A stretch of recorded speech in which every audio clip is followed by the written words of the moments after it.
maybe in the last minute of your life you want to be something more than a goddamn savage! We're not as hollow and dumb as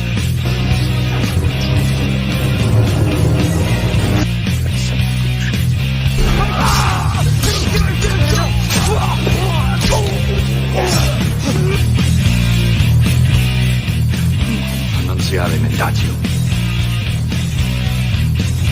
Ego sum homo indomitus. Fearless rash, insanity.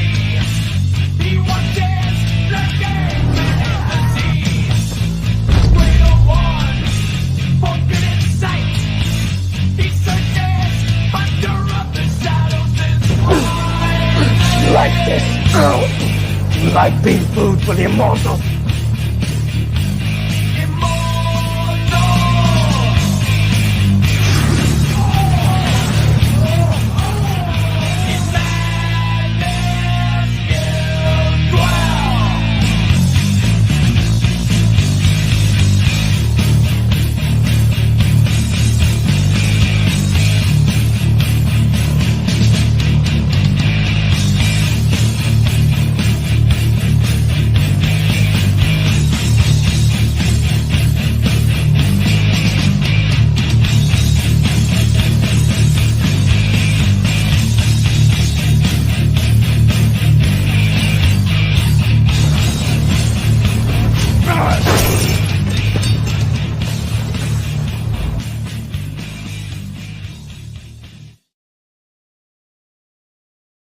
Show is not for children. This channel will contain strong language, sensitive subject matter, images, and content intended for a mature 18 years or older audience. Viewer discretion is advised.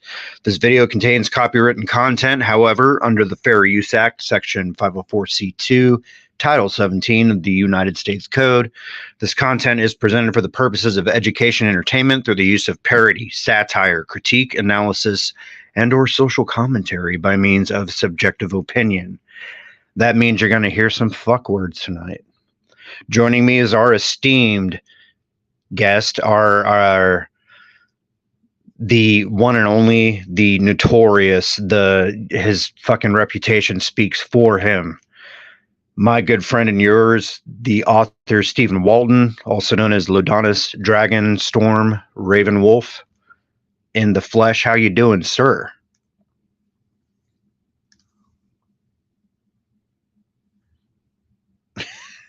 How you doing, Steven? Is your mic live?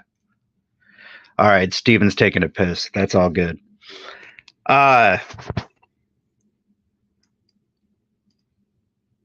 It's a night amongst nights. It's time for the big dogs to walk, to have to straddle the sides of the street, as it were.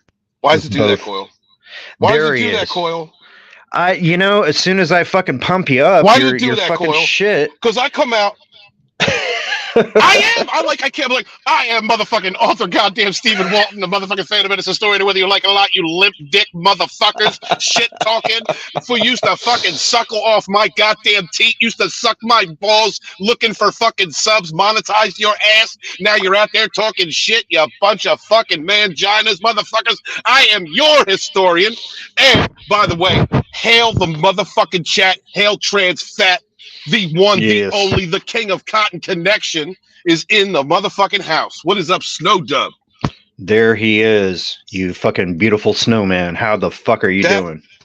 Corey has got one of the biggest dicks in all the Phantom Menace. I don't think y'all understand this shit.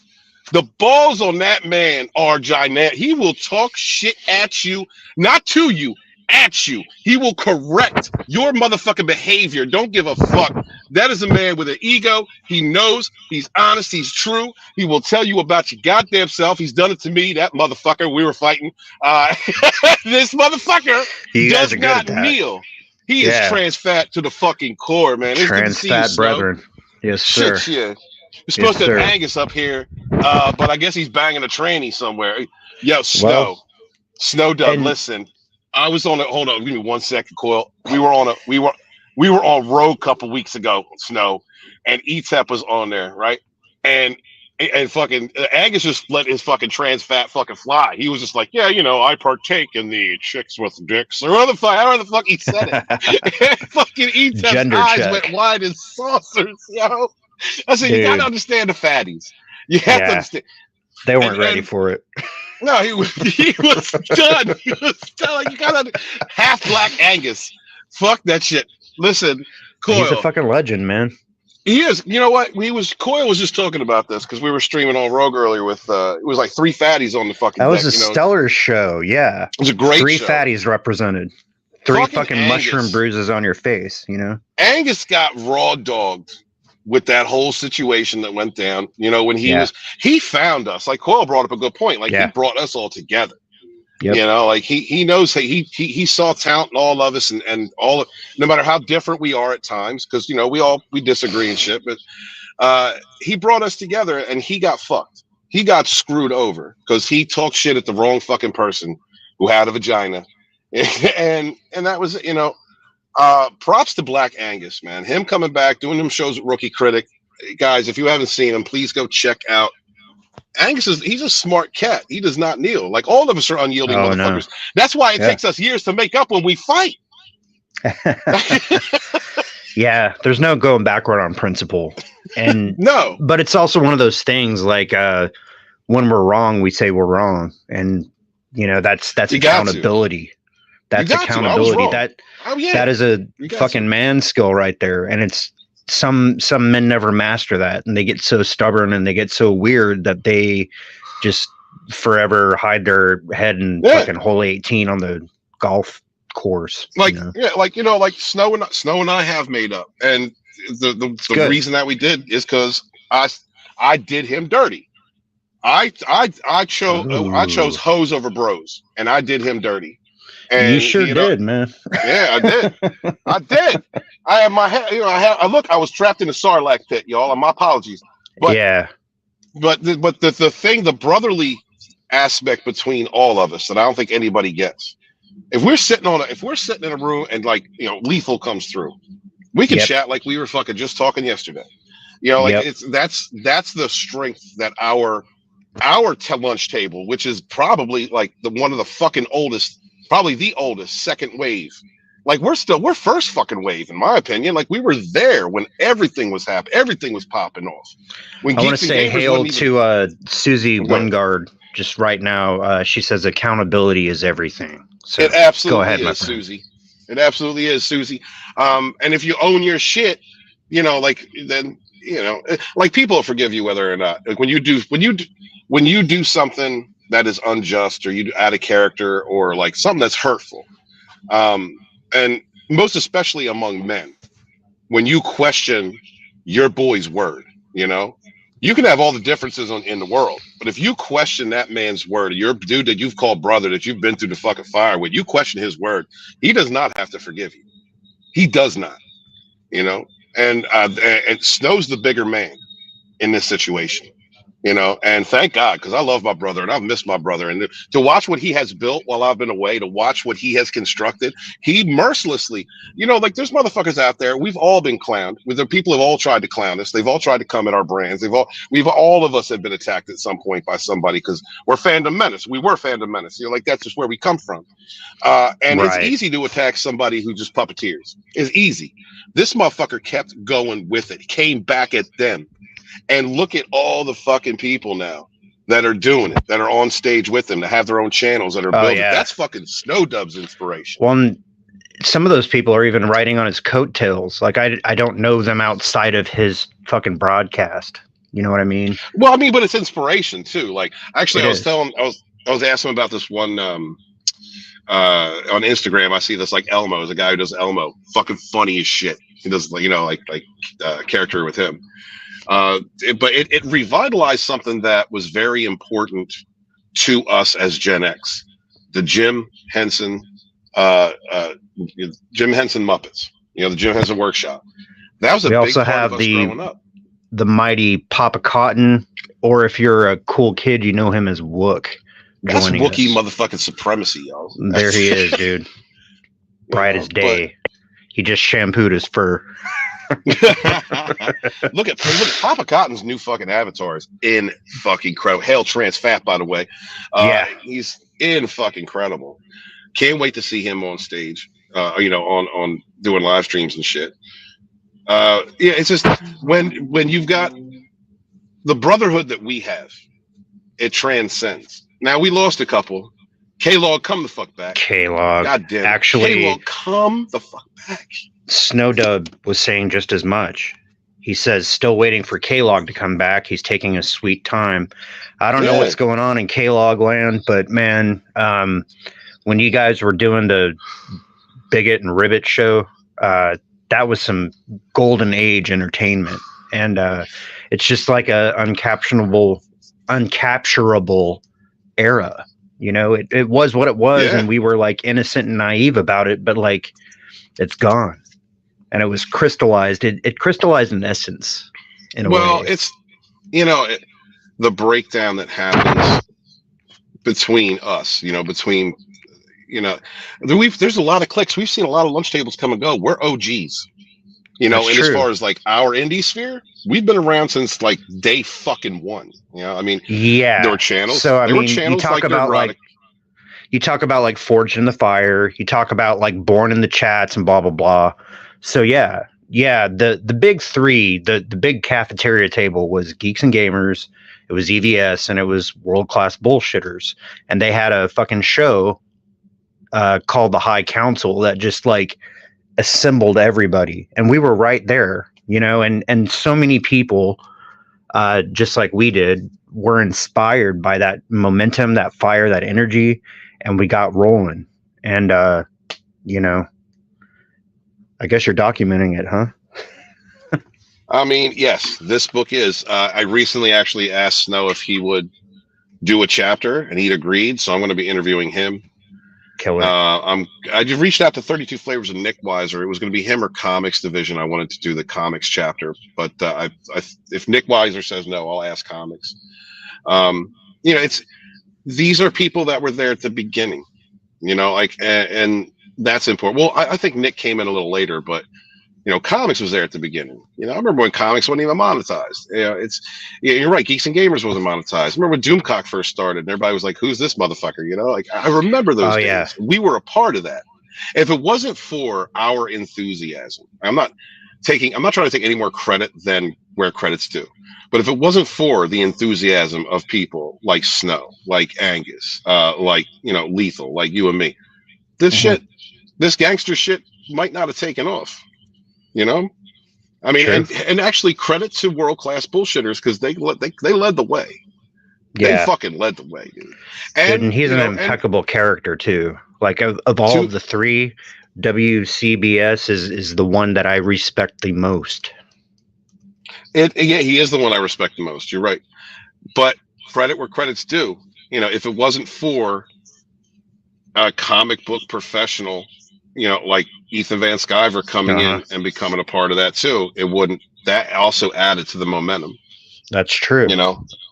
I mean, his, and to be like comic book famous is like a niche in itself, but to rise to the level, and to, how many people start and fail YouTube channels? So to have the gift of gab, to have like the balls and the forthrightness to come out and just call a spade, especially in a sphere where it's probably safer and it's easier to shill and be a fucking Sally selling seashells that have like a Disney logo on it, I'm hearing an echo. I'm going to drop out real quick, come back in, see if it stops. That's cool. Okay. Yeah, and that's a known issue. StreamYards was actually saying if you're on an Android device, they're having some sort of fucking technical issue about that thing, which I think is code. Maybe Steven needed to take a shit or something. But it's good to see everybody here. I know it's a late hour for most people, and I kind of do this on purpose because if you're savage and you're spiritual and it's like in the middle of the fucking night and you're up, might as well look at the moon and fucking howl sideways at it. You know, I mean, you might as well understand that Immortal Coil is an intergalactic pimp. All right, you have to understand. That's why we're up this late.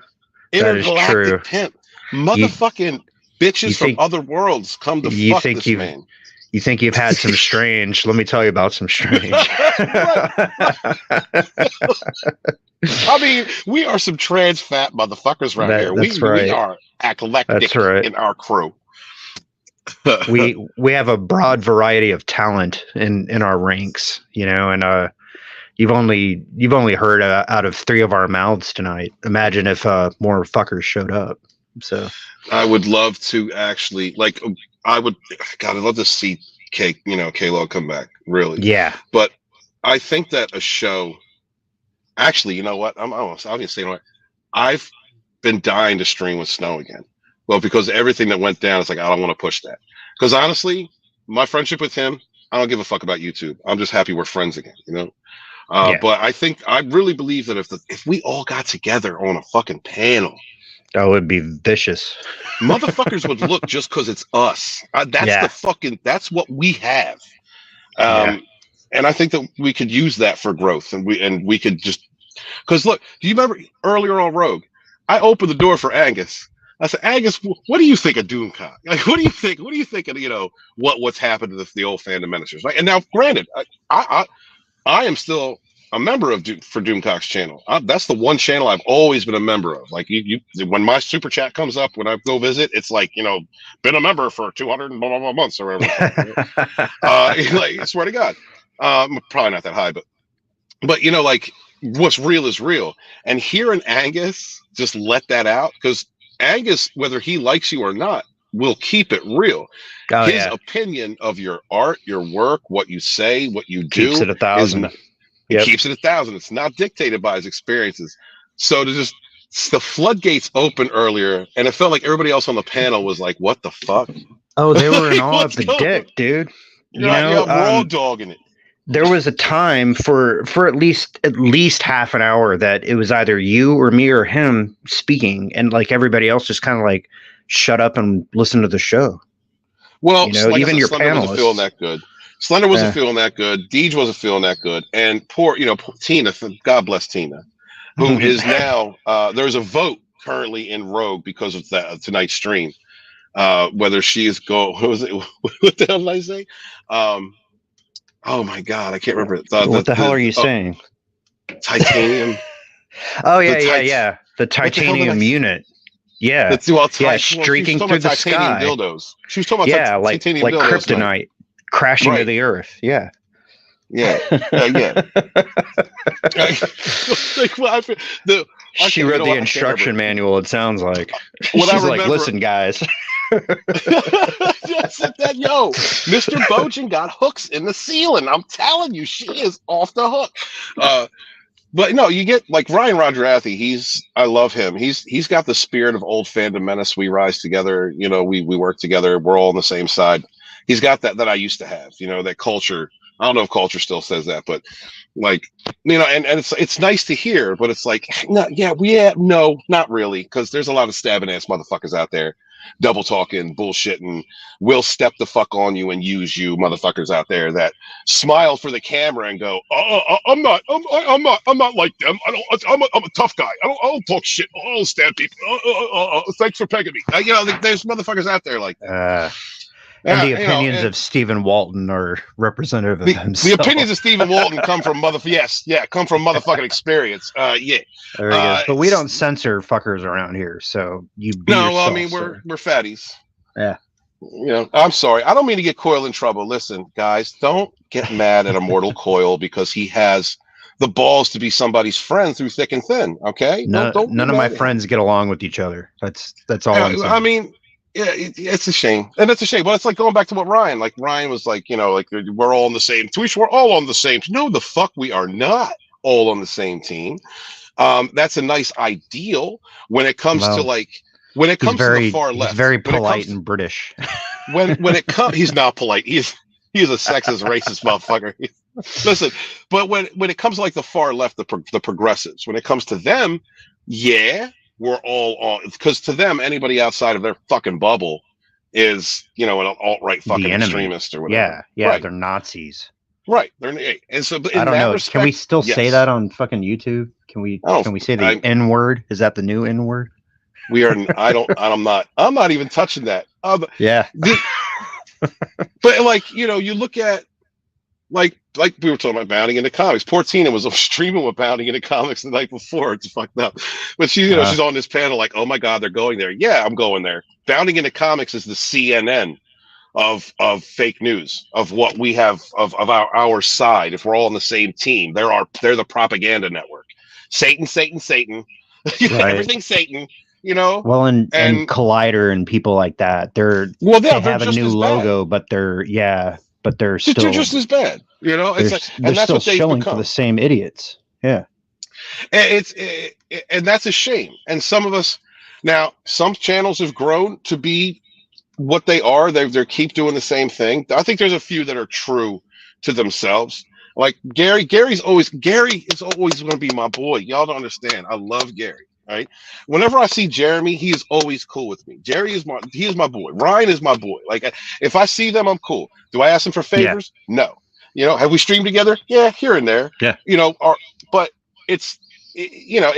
like these are people that I've known, that I trust. You know, and not trust with my kid, but you know, like I don't know like that. But like these are people that I love. No, but their professional reputation and their the marks that they leave on their craft. Yeah. There you go. You know. It's look. Okay. When Walton fell in the Sarlacc pit, all right, I lost some momentum. All right, so you know I did. But you really called her Vag the Sarlacc pit. But what else happened? Was I found out who was real and who wasn't. I found out who was real. When I was at my lowest, going through the major shit. I found out who was the people that were pointing the finger, going, "He's playing the victim." Where those are motherfuckers who used me, who couldn't use me anymore. And we're like, all right, now we're going to throw them under the bus with the rest of anybody else they throw under the bus, you know, like, and that's fine. When the rest of us were just trying to fucking slap you on the side of the face and be like, dude. Right. Well, you know what? Scotty went the right route. He was just like, yo, Steve, I'm checking out for a while.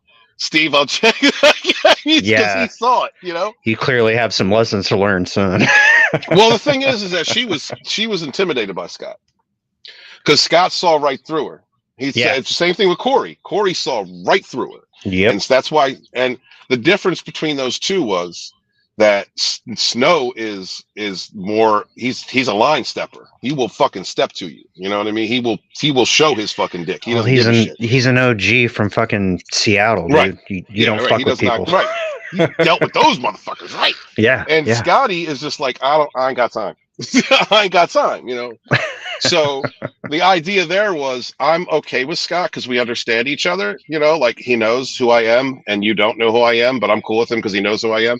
Where it was with Snow, it was like, I've got to create a wedge between you and him because he sees me for exactly who I am and I can read him. And he is the type of dude who is going to call me the fuck out at some point, you know, and that was the difference. Well, and that's the value of a good friend. If somebody loves you enough, they will look you in the eye and tell you when you're wrong. Yeah, no fucking shit. Absolutely. You know, but you know, when I lost, that's like, I look at that as like a positive of the experience that I went through. See, now all the fucking hateful biddies are all collected together at the same fucking lunch table. All the haters are together. All the backstabbers, all the liars, and all the people that didn't fucking care about me in the goddamn first place and just wanted to use my name, my momentum, and my connections in order to build themselves. They are all now all together. Fine, be together. I'm cool with that. I don't give a shit because I'm over here. The people that were real with me are still here. You know, and there's a couple exceptions, like people I actually genuinely did wrong while I was going through that. I've tried to make amends, or I've made apologies, and thankfully I've gotten one or two of those people back in my life, and I really appreciate and value them. And that is being accountable for your shit.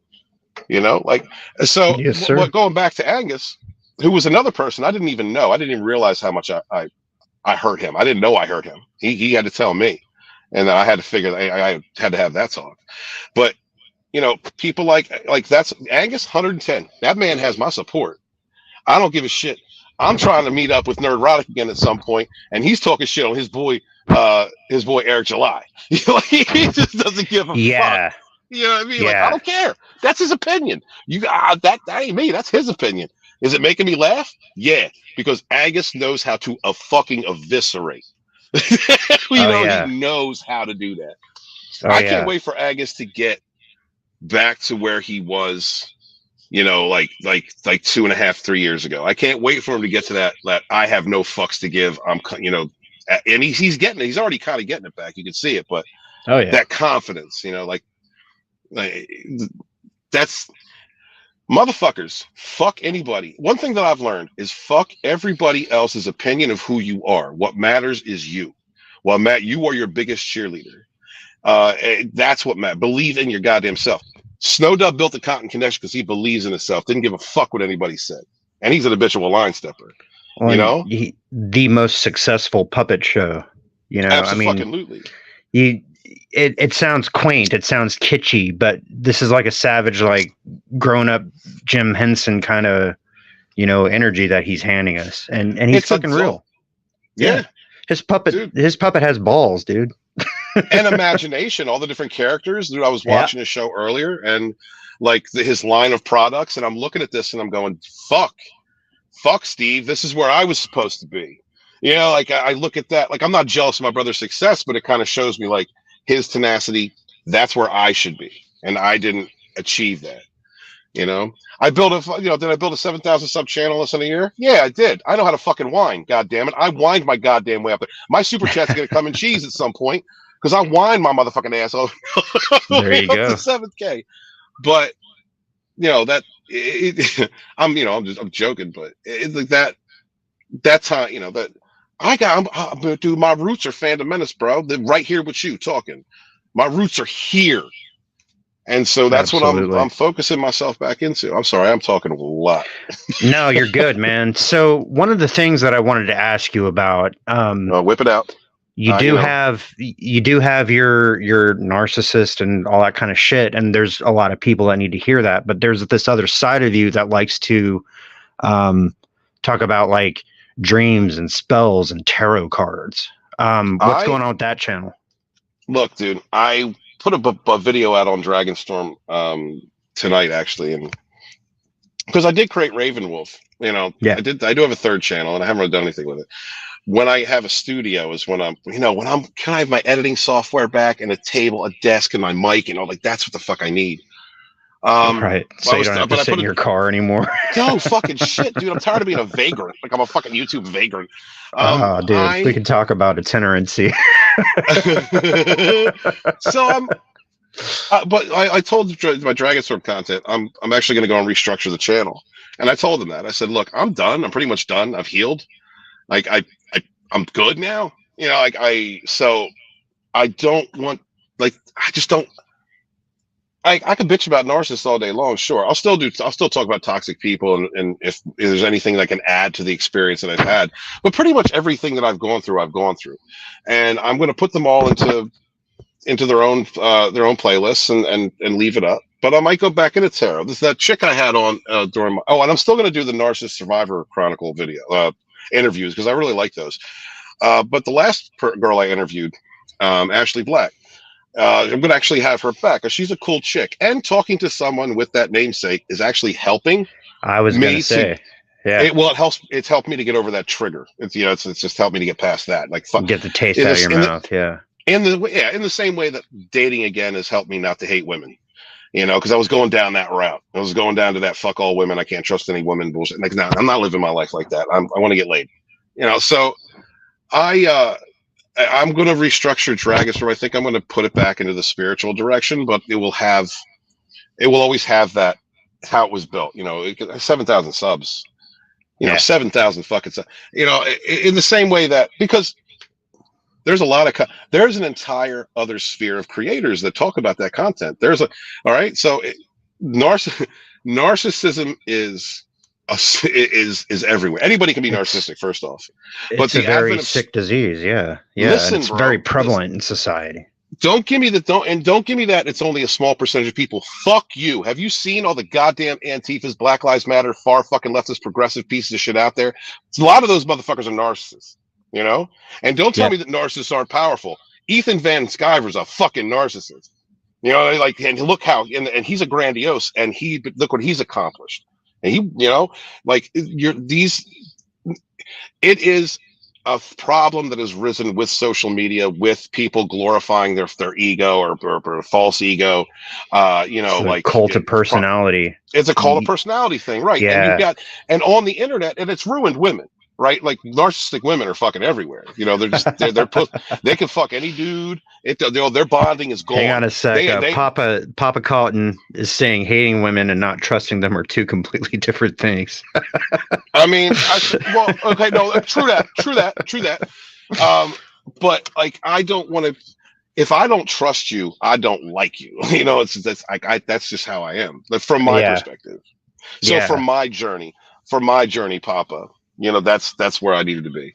And I think one of those things, like, if you don't matter to me or you don't contribute to my process positively in some way, you just don't exist. And I don't waste time sitting there thinking about you or, you know, missing you or whatever. It's just like, okay, I got to fucking put my nose to the grindstone and move on with my fucking life. I don't have time to sit around and cry or worry about people's opinions who aren't fucking contributing to my. And that is a positive way to look at it. Yeah. You know, that's right. That's a positive way to look at it. But there's people out there. Drama streams is a thing. Comicsgate, you know, the way that they destroy people, you know, and stalk them and dox them and all the dumb shit they fucking do. You know, like, I didn't even know who the fuck Delarose was, that fucking closet faggot. I had no idea. Oh, sorry, let me say that. Baguette. I didn't even know who he was. I don't recognize the name, man. I went because he shouldn't. He's a piece of trash. I go on.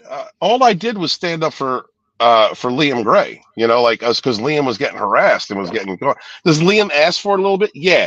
You run with Comicsgate, expect this shit. You know, like, that's the truth. But he didn't deserve being stalked, being doxxed, him being attacked in his home. Like, he didn't deserve all that. I didn't even know who the fuck Closet Baguette was.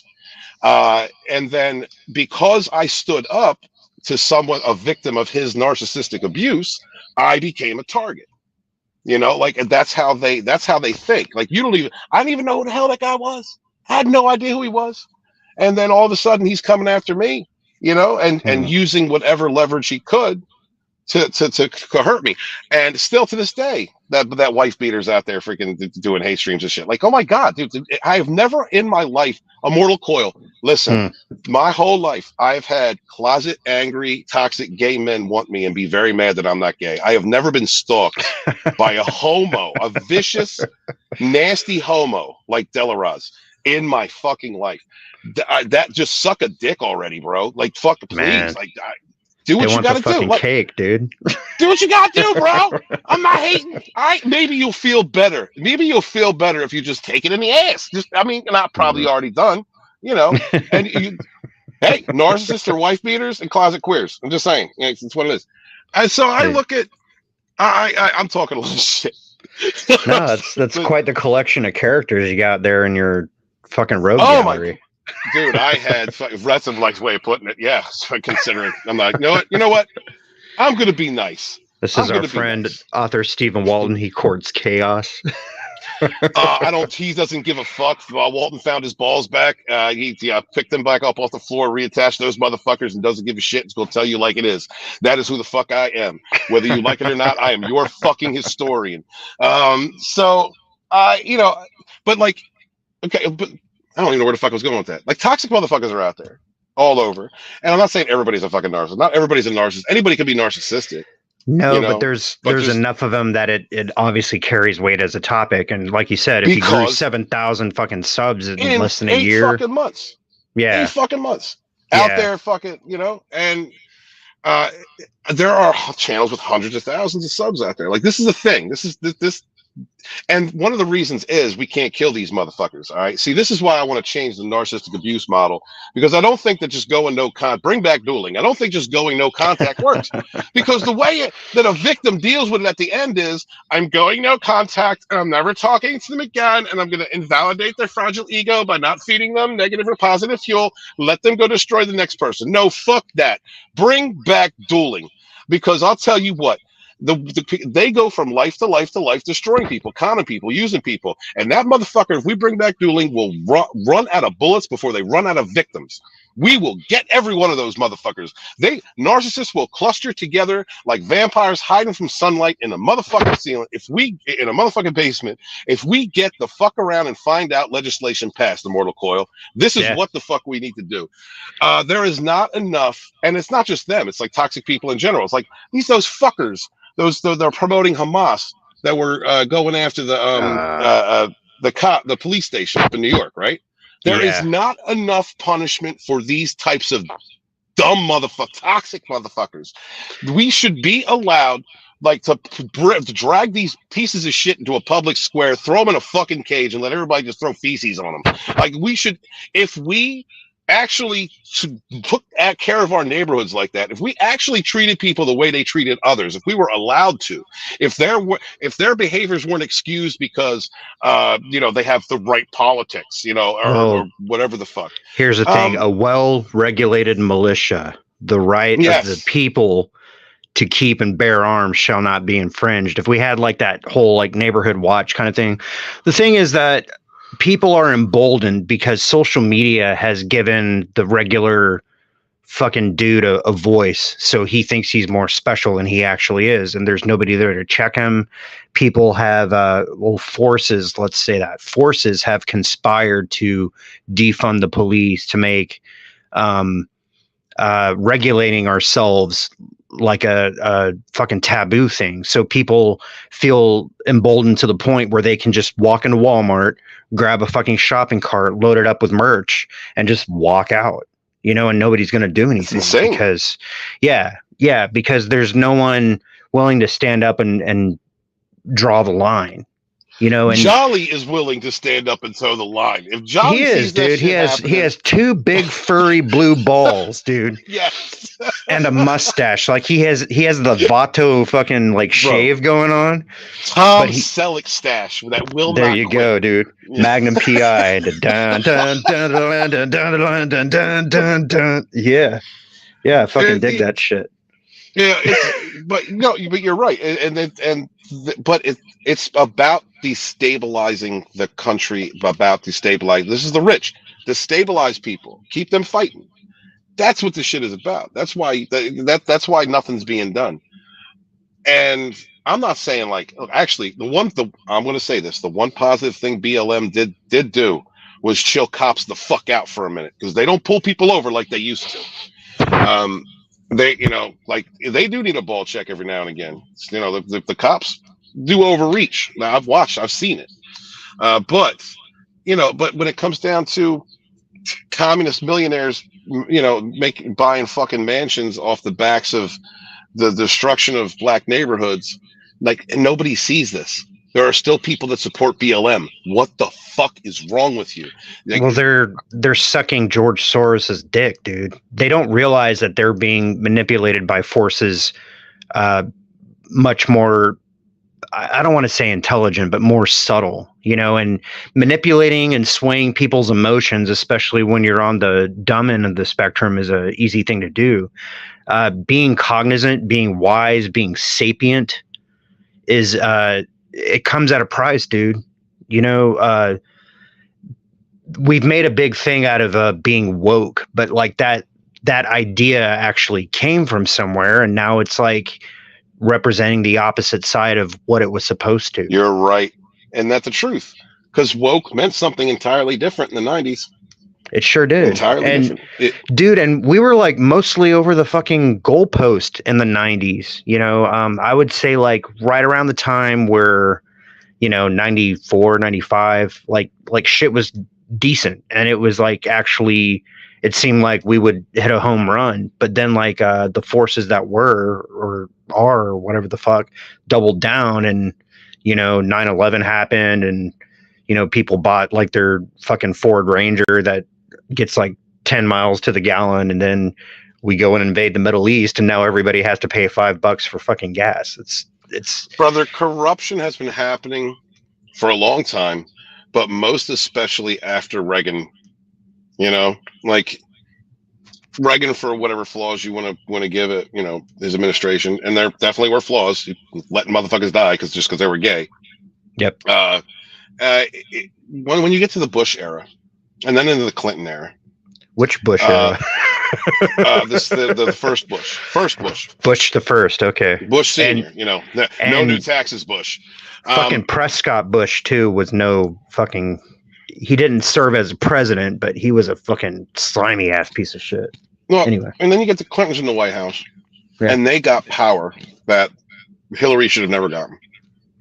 Oh no, she's still emboldened just by being like the fucking wife of the president at one point. She's emboldened by the fact that she does things that you could need to look up on the dark web, that are sick and victims satanic. have named her by name, and people have died. Yeah, Yeah. Right, but it's that secret class of politicians that get to that height. For all the second Bush, George H.W. Or George W. For all of his faults, he did try and do some good things. He was surrounded by some of the most powerful people. Yeah. Did you know that his Skull and Bones Society name was temporary? I had no idea. Yeah. Those are the guys that kidnapped Geronimo's skull, by the way. Yeah. Illuminati fucks. When you get to that era, you also see 9/11 inside job. If you ain't fucking figured it out by now, I can't help you. It's Building 7, bitch. If you ain't figured it fucking out folded by itself. Really? It had due to structural problems because it had the mistake of having a security the security agency in the building that spontaneously combusted because it had dirt on the former CIA director Dick Cheney. I was gonna say who is that security agency, but you just fucking laid it out. There you go. So yeah, and so like you go, the Patriot Act and all that was just to take more of our civil liberties away. But when you get Obama in office, when you get Obama and Big Mike in office, Big Mike, the big unit, the swinging dick in the room, the BBC. This is BBC. The biggest, yes, yeah. When you get the gays in there, once you got the gays in the White House, it was and he politicized that shit. So like that's where that momentum started. A lot of the things that are actually coming to hold in the 2020s or late 2010s, because I would say blatantly, at least in entertainment, 2016, the Ghostbusters was like the fucking shot heard around the fucking world. I mean, everybody wants to say The Last Jedi, but no, it was Ghostbusters, like way back then, where you had that vicious marketing campaign and that whole, like, we're going to blame the audience for this fucking turd in the pool before it even comes out. And that is straight out of the books of leftist politics. You saw it on stage with people like Hillary. She's like, look, if you don't vote for me, you're just a misogynist, right? You don't want a woman president. So, fuck you. And people were like, yeah, fuck it. But where was the proving ground? The proving ground came years before that. And it came from Big Mike. All right. It came from Big Mike. It sure did. Yes, it did. The bathroom debates, the 2000s. Oh, God. One of the unexpected reactions socially that happened in this country after 9/11 was the unification of us as a people. Uh-huh. We unified to let them go to war for energy. You know what I mean? And that's basically what it was. Yep. And so Dick Cheney and Enron and all of them, they get all snatched up by the Bushes. Yeah. So they can put their pipe through fucking Iran. Yeah, dude. Yeah. And take out the last remaining, as well as many as they could, the last remaining independent banks. You look at, or countries on the gold standard, which is why they invaded Iraq, because they were going back to the gold standard. Can you say fiat currency, people? But it was, we unified. Like I remember, like racism took a nosedive because it was like, fuck, We're all on the same team. We're all living in the same country. Hang on, RR And saying then- Big Mike brought it big and hard. Yes, he did. Yes, she did. And excuse me, I checked my Shame. pronouns. You, listen, you look at what that unification didn't. They needed to break that up, and so you had the bathroom debates. Listen, I have had Christians throwing Bibles at me, calling me Satan. Dude, acting like Bounding into Comics does to me now. I've had that happen to me my entire life. And one of the things that I saw in the 2000s, and I was loud and proud Wiccan, I'm wearing pentacles out, I don't give a fuck, was that shit stopped for the most part. It stopped. People were unifying. And so in order to re-engage people in some kind of toxic behavior with one another, the bathroom debate, which served the purpose for Big Mike because you had gays in the White House, right? And so the bathroom debate started up. Let's get the Christians real pissed. Let's get everybody pissed off with something that happens to less than 1% of people. Gender dysphoria is an affliction that has less than 1% of the world population, right? Let's push this to the forefront. Of course, the undertones of this is, of course, eventually making children more accessible, confusing parents, to make kids more accessible to perverts. Like, it is what it is. In my opinion, YouTube. But the real proving ground was Gamergate. The real proving ground was taking a whore who was banging 5 guys for sexual favors for a video game, and was out there. There's the evidence. Here's her boyfriend with all the evidence. We have all the evidence, and then presenting it to the game review industry, gaming community, the gaming community standing up, and these fucking publications coming, all 16, whatever the fuck they were, coming together and going, no, you just don't want to see a woman in power. You're racist and sexist and live in your basement. And that was the dude. A whore and a loudmouth. See you next Tuesday. We're in the fucking UN. Talking about women in gaming, because one was sucking too many off and the other one just was a loudmouth. See you next Tuesday. Who didn't know anything about games. And he didn't know anything. No. And that was it, dude. That's the proof. Once the establishment saw that they could use media to press a narrative over straight fucking facts. Let's talk about hashtag not your shield, bro.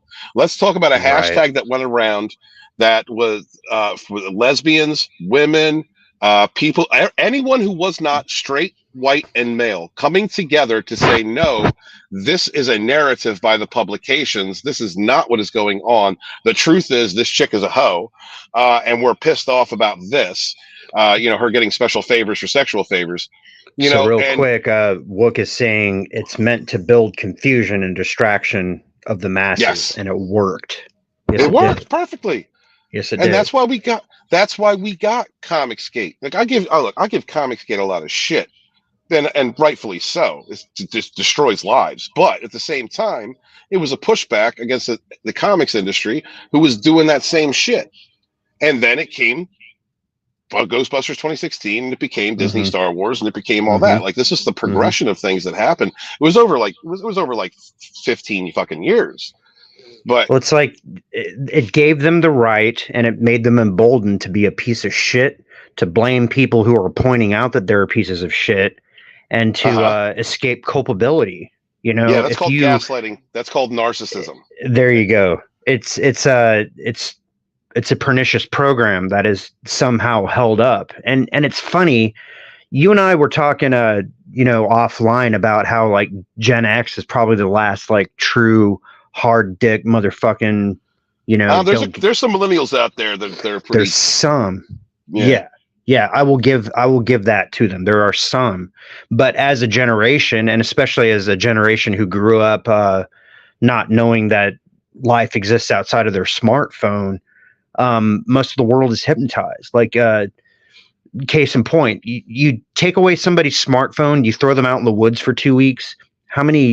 What percentage of the population do you think would just die that they couldn't fucking cope with outside of Walmart? You know, I don't know how to build a fire. Yeah, I don't know how to spear works. I don't know how to. I just order everything from Amazon. Look at a Gen Xer. Okay, look, a Gen Xer that would have a higher probability of survival if that were to happen because we spent time outside and because we have that if I don't get this done, I'm gonna fucking die attitude. Yeah. But if you look at post 90s, I'd say post 95 people who are born like post 90, like 96 and on. Okay. No, they're gonna die. They're gonna fucking die. Yeah. And not all of them. I mean, there's exceptions to the rule. There's parents out there who raise their kids right and taught them how to, the right things. But sure. And most of them are down fucking south where, the people that are vilified that live in the fucking country, farmers, those types of people, those kids would fucking survive. But your fucking Philly kid, your Chicago kid, your Seattle kid, with the exception of Snow, they're gonna fucking die. Yeah. They're not gonna know what to do without their fucking smartphone. They don't know. How many, and in the chat, everybody in the chat, let me know this. Do you remember owning a survival knife with a compass that you could unscrew off the top and it had all the little things in there that you would need to start a fire, to fish, fishing string? Like a How bug many out of you kit. have one of those? Yeah. Yeah. I still do, dude. And we were talking politically about like the bathroom debate and all that kind of shit. As a parent, that shit hits home. And it's not just a case of passive parenting. So people just assume like, your kids go to school and they have teachers and they learn the fucking blah, blah, blah. But like school and all of that shit has been altered fundamentally. People are after your kids, like in a literal and a figurative sense. So if you don't teach them basic survival skills, if you don't talk to them about like the elements and nature, if you don't frame the fucking power of the universe in a proper perspective, your kids are going to get like digested and they're going to succumb. And that's just not the point of having a legacy at all. You're going to grow up to be a man who uses every fucking medical excuse in the book not to work so your wife can, and you're going to play with guinea pigs. You're going to turn into a bitch.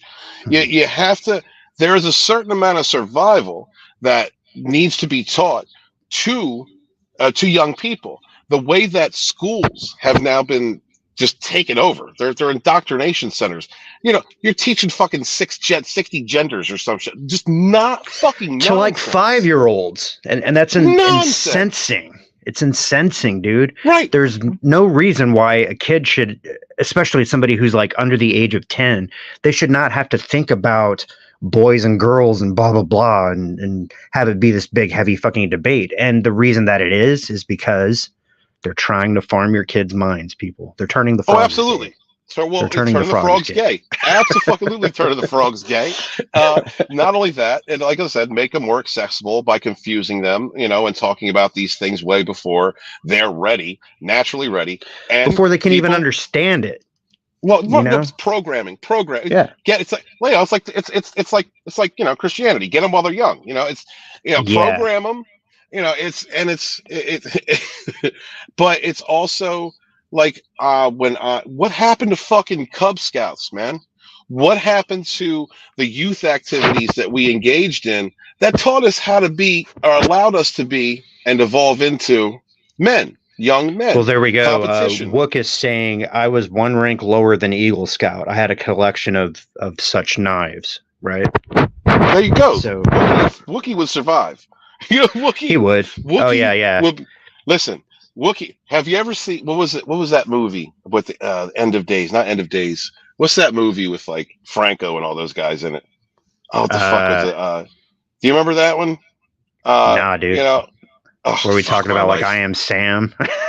No. We're talking about Hancock. Hollywood was burning down, and they're all trapped in a house together. I can't remember it. It's like, it's that crew of people, the Franco crew, with Okay. but The Hobgob. one, I cannot think. Damn it! I wish, guys, this joke would be so much more effective if I could actually remember these motherfuckers' names. One of them was really rude, right? Like, they're playing themselves in the movie, but like, they're exaggerating their negative aspects. And one of them got kicked out, and he gets kicked, and he gets kicked out into hell while like hell is taking over the earth. And they meet up with him later on, and he's like running a cannibal group. This is the end. This is the Right? end, right? Okay, Right. there we go. This is the end. Thank you. Papa would be the dude that had the bitch. That had like, like he would be the dude that's like eating a fucking leg. You know what I mean? He's running that crew. Like He would survive solely on trolling, dude. He would rule London fucking Bridge, dude. Yes. Charging taxes and shit.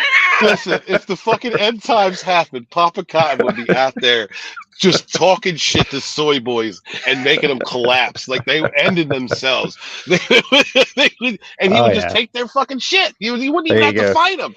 He'd convince you to kill yourself, and then he'd take your fucking stored goods. Right, he would.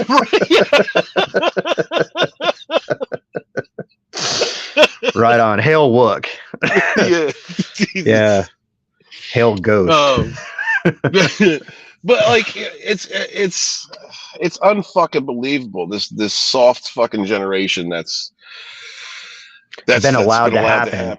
Yeah. Yeah. It's social fucking engineering. There's proof in the pudding. Just walk down the.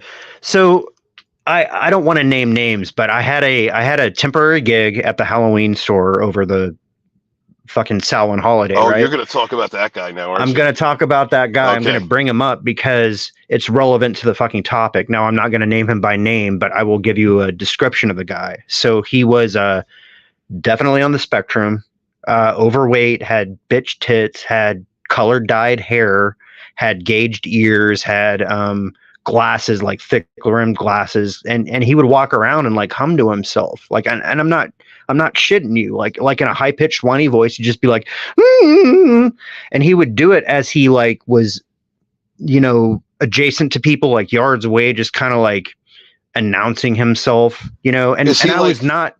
Go ahead. Was he like the level of soy that like when he's in a room you feel the masculinity just draining away? This is the cartoon definition of the meme incarnate in person. If you picture the typical leftist soy boy, this is who you're going to come up with. And as a company, I feel like Spirit wants to be like diverse, and especially the management team that I was personally dealing with at that specific location, who I will also not name. They felt it appropriate to hire people on the spectrum. So this guy didn't even really have like a real job, and I don't even know like if he identifies as a guy. This is just like I'm going off of his Y chromosome if he possesses one. Don't assume pronouns, sir. Yeah. And so I'm walking around. I mean, we were talking about born and forged in the fire of the chats, like back in the day when the High Council still had a fucking name and a reputation. I bought a Fandom Menace t-shirt that had the Laughing Man logo on it. Okay. EVS, EV fucking S, whose contribution to society is duly noted. Whether you agree or disagree with his fucking position, that's out at the races. But I bought the shirt. I still vibe with the original intent of the Fandom Menace. Now, whatever the fuck it became, but I was wearing the shirt, and this dude, quote unquote, like in fucking air quotes, this dude, he walks up to me in the middle of a shift, and he's like, so, but I'm putting too much bass in his voice. Like he is just like uncomfortable and like offended and just like butthurt, but I'm presenting my dude energy. So like he is cautious about like, and that's the thing, like used to in the day when dueling and all that kind of shit was a thing, you had to take accountability for your words, because you might escalate a situation just based on coming in correctly. You could get shot, you could get stabbed, you could get beaten, So he's walking up to me and he's just like, so I have to ask you about the shirt that you're wearing. And like, so are you really like, do you really like listen to that guy? And I'm like, what the fuck are you talking about? And he's pointing at the Laughing Man logo.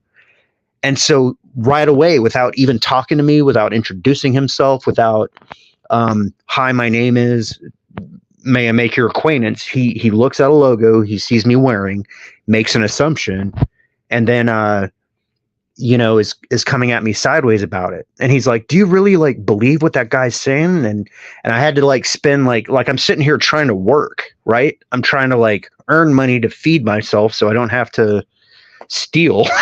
And this guy is sitting here giving me shit about a shirt that I'm wearing. So I have to like take time out of my life and be like, well, back in the day when EVS first started, blah, blah, blah, blah, blah, blah. Just to have him be like, oh, well, okay. And walk off kind of like self-righteously, so yeah. And it's just one of those things. So society has progressed to this point where people have been emboldened to take exception to just reality and feel like they're validated and that they're, pandered to and listened to just because they vote a certain way or just because they think somebody else votes a certain way, and this is and this is somebody that I could never like be completely honest with because I don't trust his intent to begin with. This guy is seriously coddled, probably lives with mommy. He's working a bullshit job and not even really working. Like he's walking around checking his fucking phone and just avoiding physical labor. Like I would say out of everybody that worked at that store, there was only like 2 real males that would like say, I'm a guy and I can move heavy shit. I was one of them. And there was one other guy and everybody else was on some fucking spectrum, and that's King County, fucking Washington. I miss year 1 Van Sciver because that is exactly the type of fucking person that he irritated and he went after justly, because because that's the one thing I'll give him is that's why he built. I mean, that's why he was one of the founding pillars. Sure. And Soy boy. He's the first guy I heard use that terminology. And he's vicious. He's vicious, uncaring, doesn't give a shit.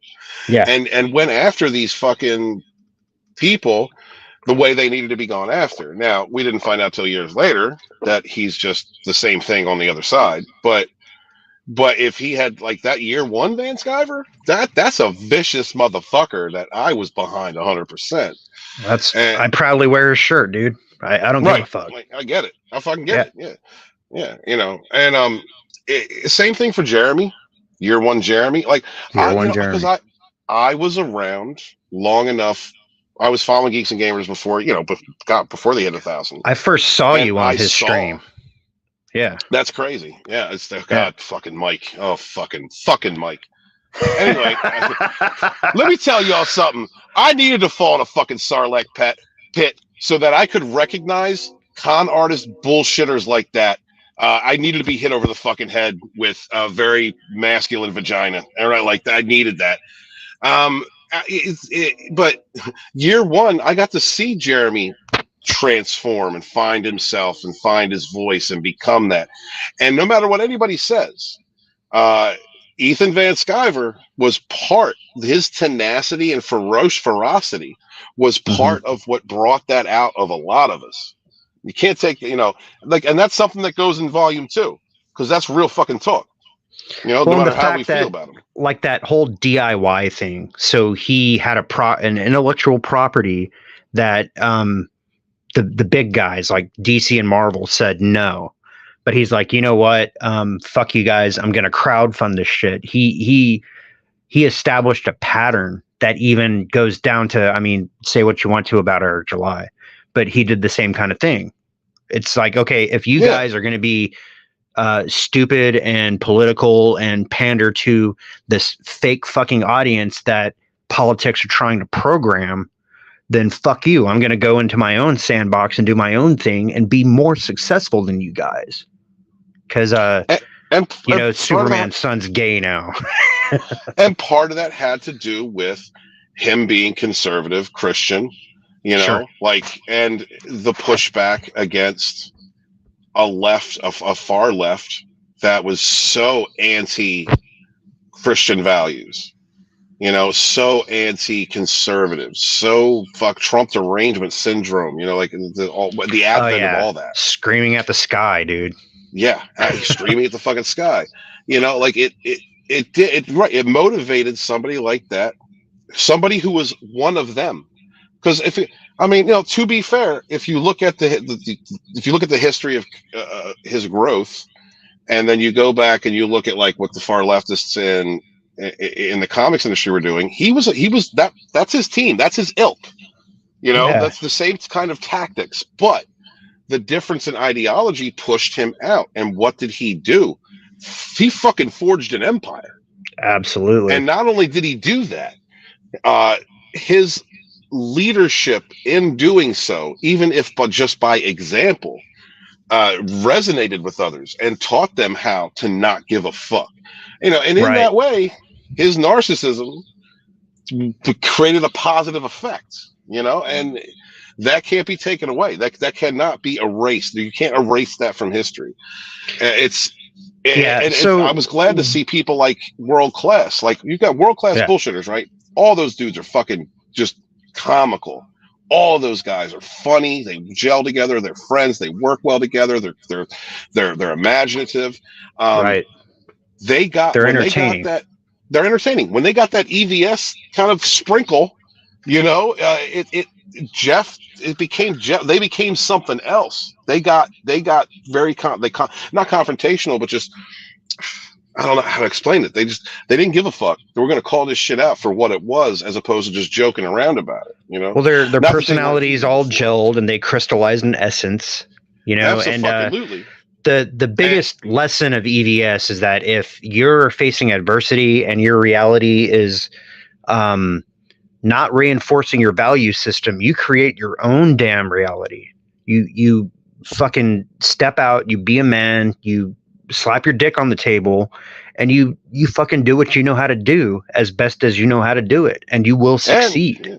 And if you don't have a personality disorder that's bent upon destroying others, your ego should not inflate to the point where you use that as a cudgel, a weapon to just, you know, to live off of other people's negativity. That's where being humble is a fucking lesson, and one of those things you learn in martial arts. Be humble. You're gonna get your ass beat. You know, you're gonna take some thumps.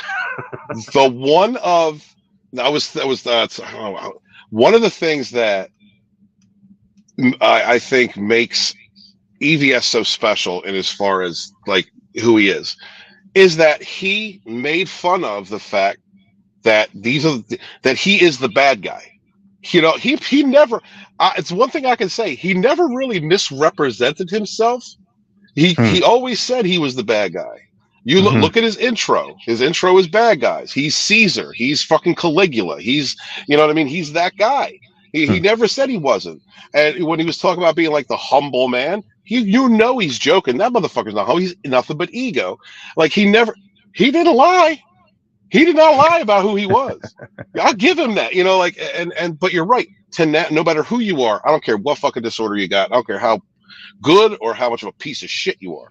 Tenacity, consistency, belief in self, not giving up, drive. That is what makes you successful. That's what makes you successful.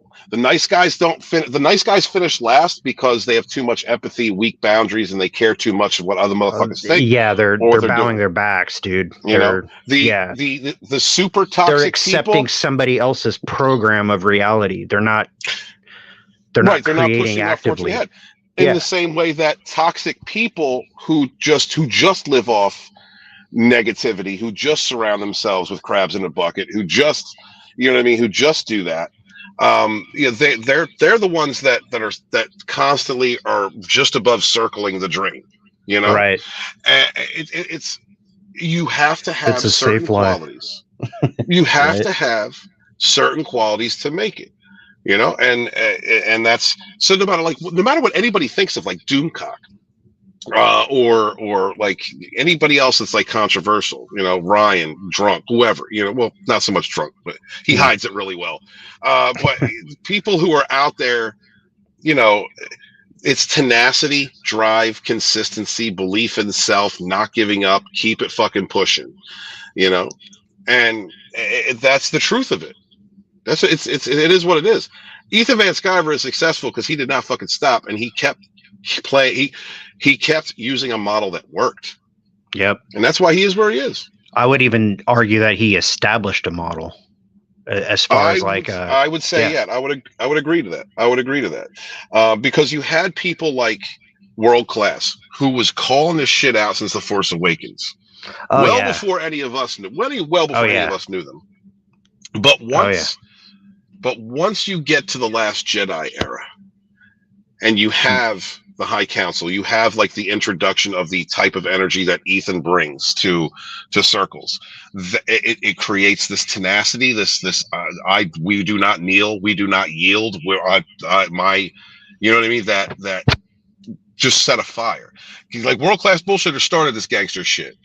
Ethan Van Sciver, but like threw gasoline on that fucking fire, and that's why we are where we are. And to a degree, Jeremy Griggs, same way. Like Jeremy, he was affected by Ethan and his tenacity. You go watch Jeremy's first video, and he almost sounds like a golf sports commentator. Well, he was trying to be a part of.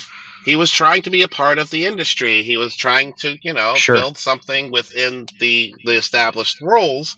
But like Ethan, figured out at a certain point that being a conservative, or a Christian conservative, is going to get you pushed out or kept out of those circles. Right. If you hold any sort of traditional values. Nuclear family values, yeah. You're going to be ostracized because that is not part of the, and I'm using the word fucking intentionally, program. Mm-hmm. It's outside of the program. So this whole like being on the spectrum and everybody has ADHD and everybody has like a mile long list of prescription pills that are supposed to be fed, and and you can't fend for yourself in the fucking wilderness, all that kind of shit is being encouraged. They want you to be like weak and emaciated and dependent upon Big Brother's help. I get assistance from the fucking state. I'm disabled. No, you're not. You are the fucking descendant of the most savage motherfuckers who ever lived and walked on Earth. Right. Your ancestors carved skulls and killed and bled for your ass to be a Nancy. Is that what the fuck's happening? Not all of them. Not all of them. No, and some of them died. And I'm pretty sure, like, Papa would get what agree I'm with me on saying, this though.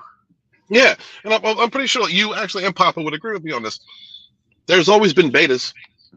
If everybody was an alpha, like you wouldn't have leaders. There's always been there's always been a soy boy. There's always been a delta or a vagrant. There's always been people who did not put in as much work, think as much, do as much.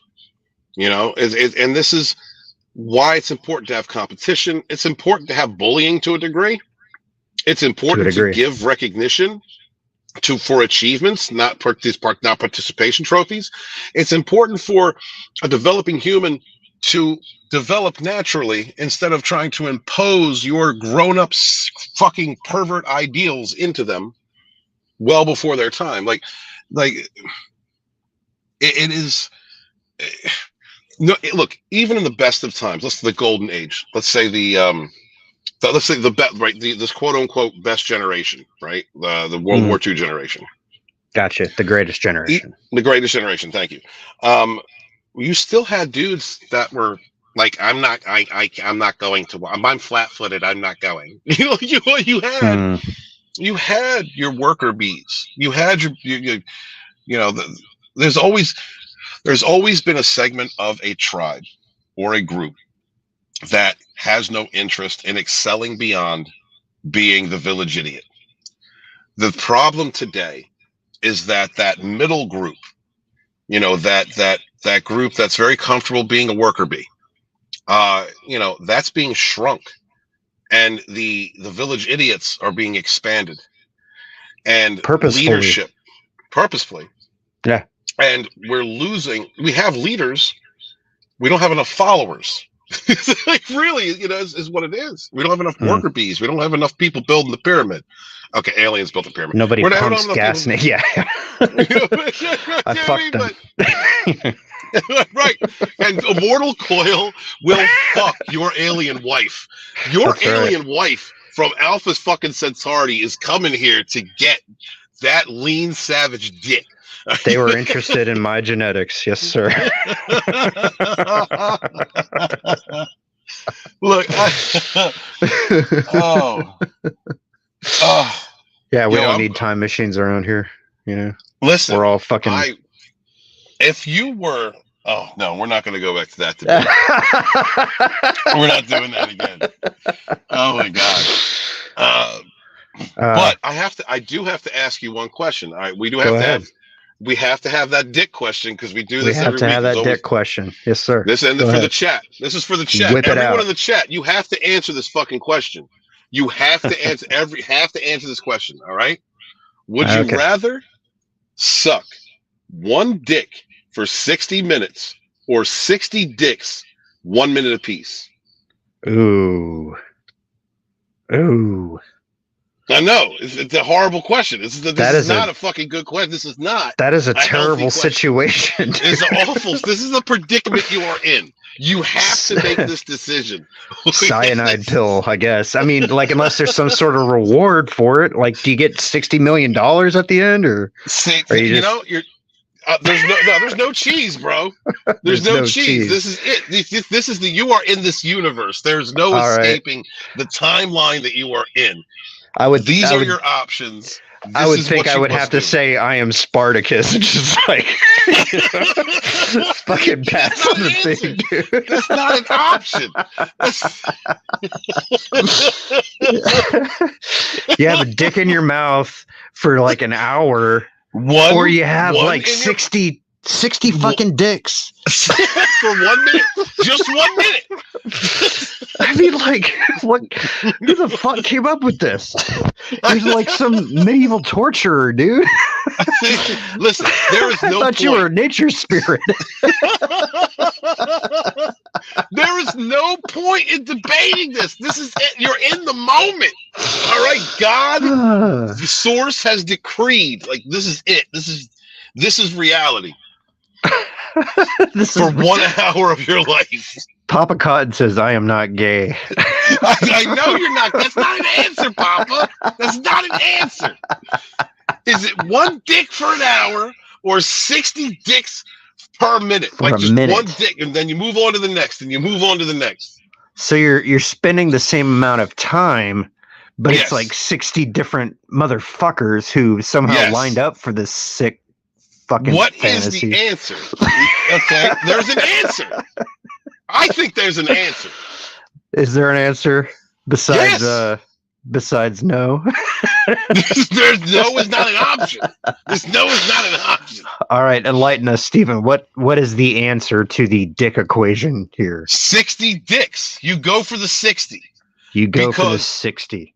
We go because 1 minute is not long enough for ejaculation. Right? So you're avoiding the sauce. But if you're working that one for an hour, then you're gonna get. It's gonna happen. You're gonna get a throat which pie. Is less gay? Honestly, which is less gay? Which is less gay? You know, like that's where you got to come at this answer. Like, what feels less? But then gay? there's like 60 dudes that you can't look in the eye ever again. Yes, it is. Yes, it is 60 dicks. Yeah, I'm not. What saying if you're at like the grocery store and like the dude's standing next to you? I'm not saying you're going to the bowling alley and finding one. I'm not. No, this is. No, you're lining up with like a sign on your throat that says like 60. You will.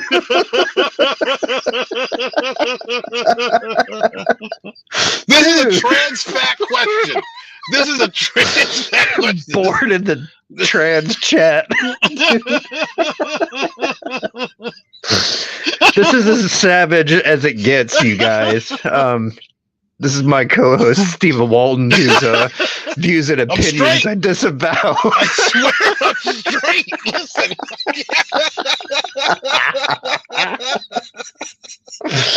You got a gun to your head. Do you want one dick or 60, boy? No, you can't. Yeah, no, because if you add that into the equation, people like Papa's gonna be like, "Shoot me!" Like, shoot me. Yeah, you can't. Do that. You can't do. No, that's not a part. That is not a part of the universe. So who's gonna enforce this then? It's like it's just happened. It just happens. That's like your fucking reality. You woke up and oops, you bumped into a dick. You have been plugged into the Matrix, and you have door number 1 and door number 60. Which fucking one? Holy fuck, man, that is brutal. I wanted to have a conversation. All of a sudden, I'm surrounded by dicks.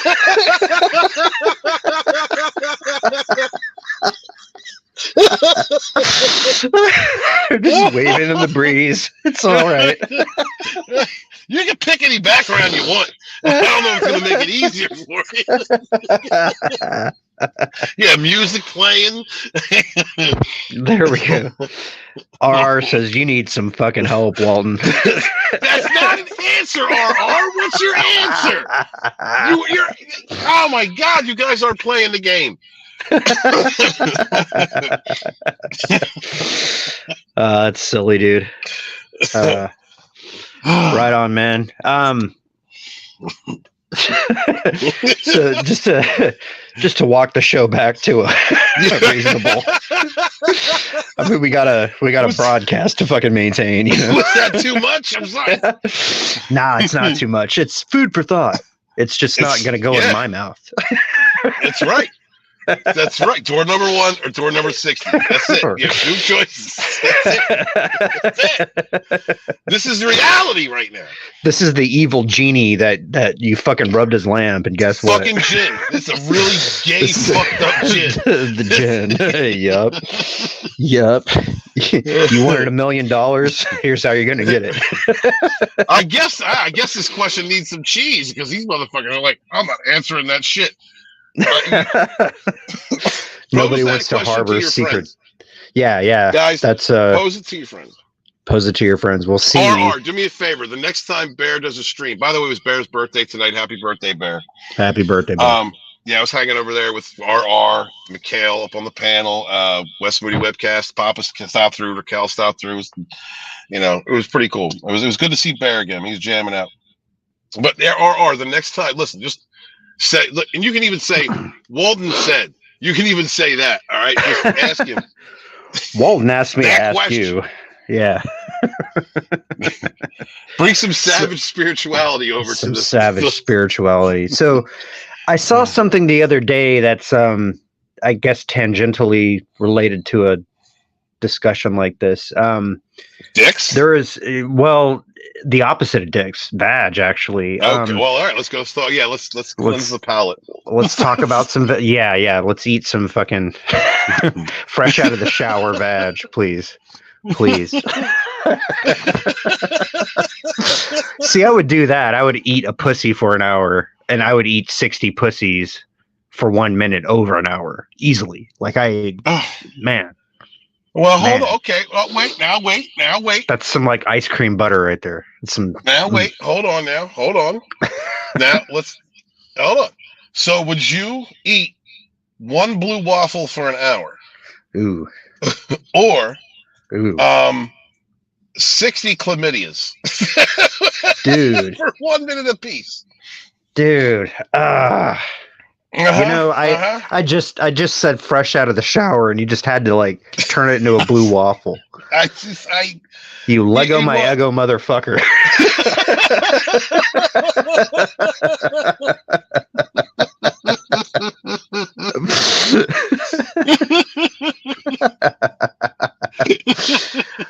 Which is worse? I don't know. So like this is the thing. Like, what if she is like supremely hot except for the blue fucking waffle?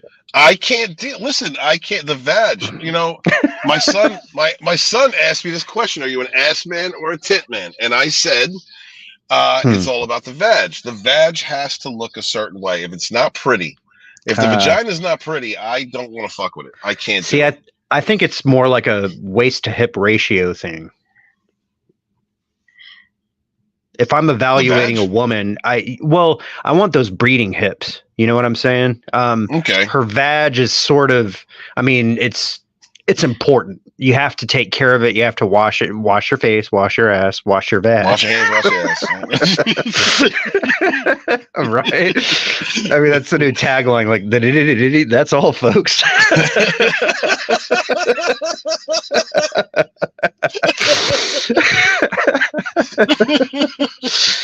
Yeah, so this is a long preamble to the next topic I was going to introduce. Please, let's go. Online fucking whore known as Amaranth. She has a pretty face, but everybody would fuck her. Oh, we're not discussing her fuckability. We're talking about what she is doing to promote her fucking brand, which is she's done a lot of weird shit just to stay relevant because she has that attention-seeking whore disease that is so prevalent amongst 20-something hot women these days, where they think they deserve everything and they're doing nothing to earn it except for showing their butthole to the entire fucking world. And I was even talking about this with a coworker the other day. Like 100 years ago, you looked at a photograph of your grandmother and she's probably wearing a dress. She's probably being humble and kind. In 20, 30 years, you look at a picture of your grandma, she's going to be like sucking the 60 proverbial dicks that we discussed earlier. So Amaranth recently came out as being courted by a brewing company out of it's like Finland, or it's somewhere in like Norway, something like that. But they want to use the yeast from her fucking vag to be the starter of a beer. They want to brew beer based off of her fucking vaginal midichlorians. You know, we're at that point in society. So, your opinion, author Stephen Walton, would you drink vag beer? Are you fucking there anymore? Did I just... So he could talk about 60 dicks for like 20 minutes, but as soon as I bring up vag, there he is. Can you hear me? Testicles? 1, 2. Can you hear me? 3. I can hear you now. Hello? Yes. Oh, okay. Yes. No, that's pretty fucked welcome up. back to the show. Had nothing to do with dicks. Had nothing to do with dicks. Okay, listen, motherfucker. No, I listen. No, I'm not drinking that. This is some next level. The frogs are gay shit going on. This is the literal pussification of men. No. It's taking simping to like the next level, you know. Yeah. She bottles her farts and she sells it on fucking line, and motherfuckers buy that shit. You know, what the fuck is even going on? So you can't fuck her pussy, but you'll drink shit made from her like byproduct. Hey, can I make a you fucking will buy beer the from product. my balls? Can I make a beer from my balls? Do you think it would sell? Do you think like ball beer would sell? Ball beer? I mean, it might. I mean, we could probably test it out in certain markets. We could call it testicle. You know, testicle. Testicle. We can sell this shit. It's a trans fat product. Testicle. Right. 60 dicks were involved in it. That's the name of the beer right there. 60 dicks. That's 120 balls. That's 120 balls going into this beer. Oh man! Oh, there's some queers out there. I think that would drink some ball beer. They probably would. And you know, they know which dude it was by the fucking flavor of the fucking case. You know, right? This has a little bit Chad. of some Toby in it. Toby, right?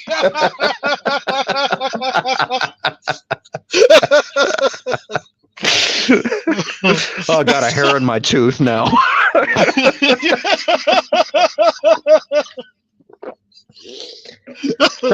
I'm not drinking pussy beer. I'm not drinking testicle. I'm not. No, I'm not. Doing But this is like the next like level of simping, right? Like this is simping to the nth degree because like you can't fuck her. You can't really talk to her, but I'll drink her vag beer. I will pay some company to pay That is her simping. to drink. Yeah, that is it brings simping to a whole new level. Like how the fuck does that even happen? Where did your brain program go sideways that you have to, oh, I like her so much, I'm just gonna drink her fucking yeast specimen. No. That is not going to be an empty bottle in my collection of empty bottles. That's not going to go down. Nah, dude. And I actually made a meme about it because you remember like back in the day when Gwyneth Paltrow made the candle. Oh yeah, the pussy candles. Yeah, and it says like this smells like my pussy, and I made a meme that said hold my beer, and it's Amber. You're gonna make ball candles? We should, but there's something like, okay, if you have candles shaped like balls and you melt them, doesn't that kind of like tacitly make you feel pain? Like you can't really like melt a ball without, like there's dudes like they have dogs, right? And they neuter their dogs, but then they get them like designer fake balls, like ball implants, and they're called nudicles. Just to keep up the appearance of still having balls. Wait. Well, hold on. Wait. Please, explain this to me again. Hold on. Is this an accessory for your animal? Yes. So there are guys who will neuter their dogs for the sake of, Bob Barker, right? But they will go and then secondarily get them implants so that it presents the appearance of still having balls. They have sack plants out there, and they're called that's a thing? They're called nudicles. Yeah, dude. Oh my like fucking god! Like it's a fucking thing. Like it's a physical accessory so that you can walk around with your dog and feel better about yourself, even though you secretly, okay, so if you're the kind of guy who would neuter a dog and then buy him implants, it tells me that you've thought about your dog's balls too much. I am gonna go take a step further. I think they should put like catnip in them, or put or like incense in them. Yeah, or make them squeaky so you could just like like chew toys. Yeah. So it brings attention when the dog's licking his balls. Yeah, totally. He's sitting there like licking his butthole and he's like staring at the fake sack you bestowed upon him. He's like, how come you took mine but then like left me with these? Like this poor at least make what them the fuck tasty. Is your problem, you naked pink weasel? You're lucky you feed me, motherfucker. I'd chew your face. I would, if I'm gonna look. If I did that to my dog, I'd make him taste like beef jerky or something. Right? You know what I mean? That's your best friend. Or is he? I don't know. Kind of sick fucker. You take his balls and you leave him with like cat food flavor. Cats randomly running up on these poor fuckers. Just like fucking punching bag him, like pa. He's counting coup on your nut sack, just like pa, and he runs off. Dude, that is a wicked mother. And he's probably walking around Seattle right now with like tie-dyed hair. His dog has fake nuts. Dude, who does that? This is the Savage Show. Ladies and gentlemen, hit the fucking thumbs up, share and like this. Help my channel grow. I am criminally undersubscribed. And this is the kind of, vagina beer and dog balls. I mean, and in hour one, you're going to hear Walton going off about fucking people, and then serious conversation, and then fucking, and then a dick. We got a dick humor, and then that's it. It falls apart. Like this is where we're at. That's it. This is what it is. If you're gonna I don't feel. I don't. This is a thing, right? I like dogs. I do like dogs, but I don't like pronounced testicles. Like, you know what I mean? Like, I don't want to see. You don't want to be threatened by a dog ball sack. No, it's not that. It's not that. Don't take it there, Coyle. I'm just saying that, like, balls are ugly. All right, I don't want an animal running around shaking these ugly sack at me. You know, like I just. Well, like you get breeds who proudly hold their tail high and they're like, check out my butthole, check out my sack. Yes, a little curl in it and shit. You know what I mean? Yeah. Like pucker it out. Like, yeah, totally. You know, they're like walking with a little jiggle in their hips just so that the shit shakes back and forth a little bit. Yeah, that's a queer motherfucking dog right there. You know, the thing that I admire about dogs is that they manage to grow hair on their legs so that when it's really hot in the summertime, their sack never really like sticks to the side of their leg. And yeah, you admire that? Well, as a man, we've all had to do that fucking wide step so that you don't necessarily have to like physically take your balls off the side of your leg, but you just kind of like let breath. You let like gravity and fucking physics help you out, you know. Yeah. And if it doesn't work the first time, and if it doesn't work the first time, it gets frustrating. You know, isn't it frustrating? Oh, yeah. You're just like, fuck. Now you got to do it again.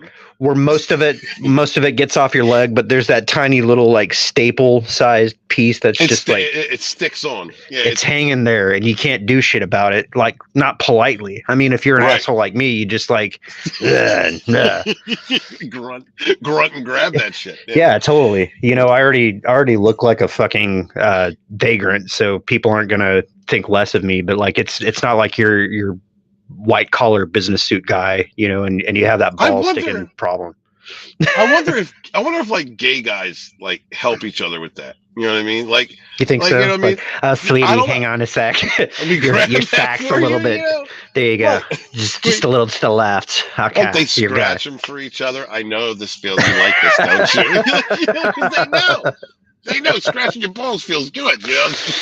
Right, they're sitting around like praying for a hot day just so that they can fondle each other in public, you know. And I'm not disparaging my gay followers. Listen, I love gay people, but for the sake of comedy, if there's gay people in the audience, answer some fucking questions right now. We're asking 60 dicks shit. Or one dick for 60 minutes. You know what? And that goes for the gay ones too. You're right, because. They might have to have that blue waffle conversation, though, because it has to be like equally appalling to the opposite side of the spectrum. You caught me off guard. I wasn't expecting to present a vagina question, so you caught me off guard with that. Yeah. I mean, like, it has to be equally horrifying because, like, you'd think like the type of gay guy we're talking about, 60 dicks, would be like heaven, you know. But no, we have to make it. We have to make it equally appalling. So it has blue to be. waffle. But you know what's it's that you or is that it's appalling simply the question itself because it's the dicks. You know what I mean? But when we go to vag, it's like, all right, we've got to like do something extra because it's vag. You know, it's not a dick. Well, yeah, because like a fresh out of the shower, like 25-year-old vagina is just like with perfect. Like, no hanging lips, you know, no weird. No, yeah. Just like if you hold up the number 2 and put your fingers together, it looks like that, and it's fresh out of the shower. It's delicious. It's vitamin P, dude. Yeah. There's nothing like it, and if you don't like to go down on women, I don't know what the fuck your problem is, but that's like, dude, I'd sign me up. I'm there. I'm good to go. Refuse to put my face near a vagina that looks like really. No. It has to look pretty. It can't look like it does. It can't look like a cast of Bigfoot's fucking footprint. You know, it can't be that. It's gotta. It's not Arby's 3 for $5. Like Arby's. It can't have that like dark discoloration going into like I can't do that. You can't deal with it. It's got to have the right scent too. Would you still fuck it? You just want to eat it? You just some cases, yeah. Oh yeah, absolutely. There's cases. Absolutely. There have been cases where I will thrust my fucking cock in there, but I'm not putting my face near that stuff. I'm not going there. It's got to be a beautiful vagina for me to do that. And then I'll be down there all day. I love eating pussy. Yeah, totally, dude. Oh. Yeah, but that's no cause to brew beer, I'm not no. I'm not gonna go to a fucking 6-pack. Can I get a 6er of Amaranth. Arima? No. Are you fucking kidding me right now? Dude, man, so she wore that horse mask that Snowdub likes to use on his channel, That's horrifying. That's horrifying.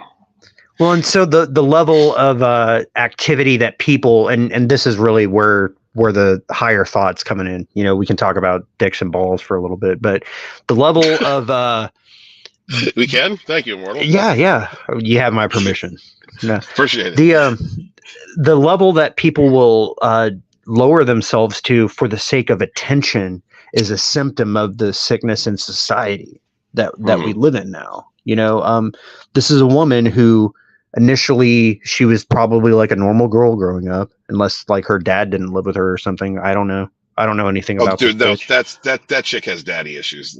Oh yeah, totally. Yeah, there's but theoretically, at some point, like she went to school, she checked her mail, she did the taxes, she whatever, went to the bank, and then one day she decided, hey, I could probably make some money showing my butthole to people, and she did it, and enough people saw her butthole that she got rich and famous, and now she's at the point where she's like bottling farts and like selling her bath water and dirty panties and like, okay, some beer company, who thought of this? Did the beer company think of that, or did she think of that? I don't think she's smart enough to think of that. Somebody off the wall just probably presented that idea. Out of Europeans, dude. It's Europeans, dude. They fucking Europe. They like getting pissed. They like getting their faces pissed on. There's a reason that we left Europe and came over here and fucking shoved off the tyranny. Ryan Roger Rathy's over there waiting for the first fucking brew. This weird shit going on. Right, No. you sick turkeys.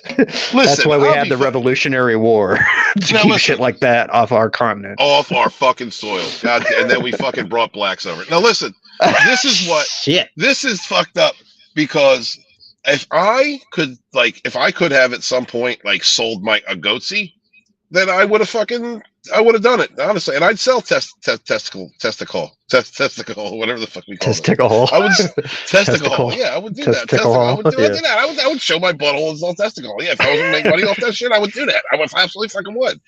Well, you got 7K subscribers now, dude. You might be able to take like a fucking. I'm not selling my butthole. I'm not doing that. I'm not like you're not. Get the new Dragon Sword Brown Eye shirt. Like what the fuck? What do you think's gonna fucking happen? I'm not doing that shit. Brown hole, son, won't you come? Oh God!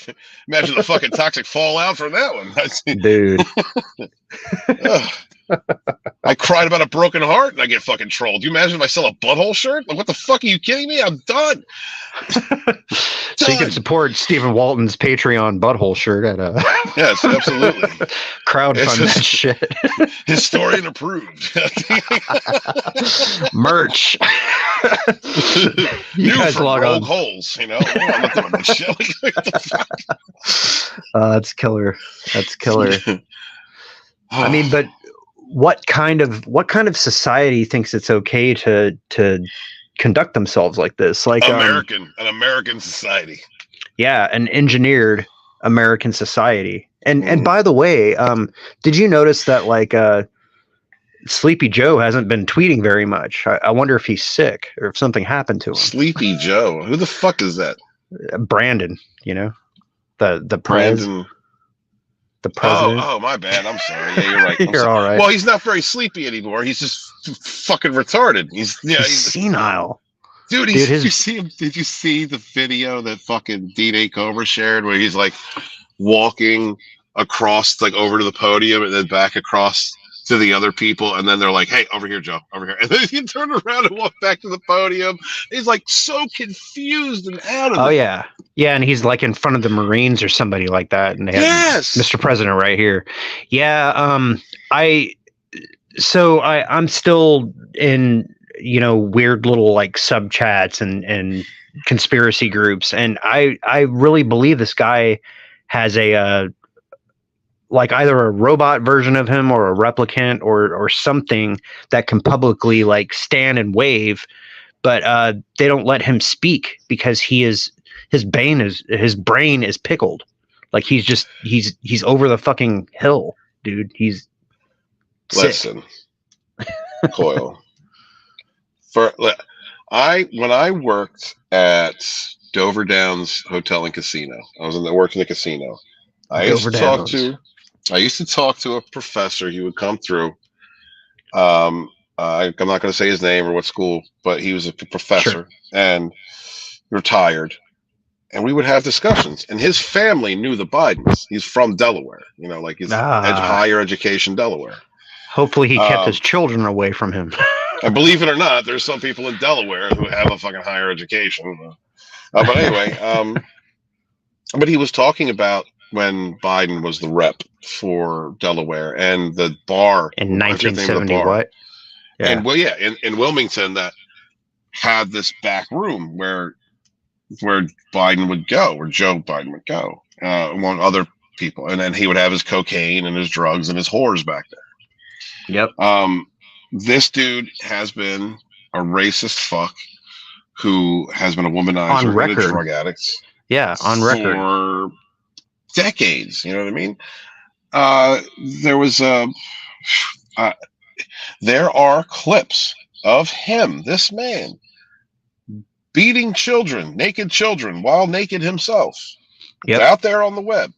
Yep. Like, this dude is fucking evil. Oh, he's been to Pedo Island like every fucking year. Yeah. Yeah. Yeah. Like fucking laughing it up at Bohemian Grove, dude.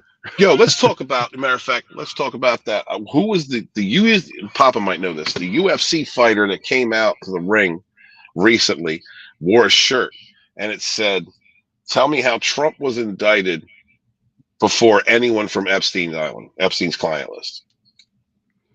Oh, he pissed off the fucking cabal, dude. Yeah. Trump's no angel, but like he was not a bad president. Yeah. No, he's outside of that clique. He's right. He's not one of them. He was fucking on a plane with Epstein once, and the dude creeped him out, and he was like, "No, never again." Done. Yeah. He's not a part of that cluster.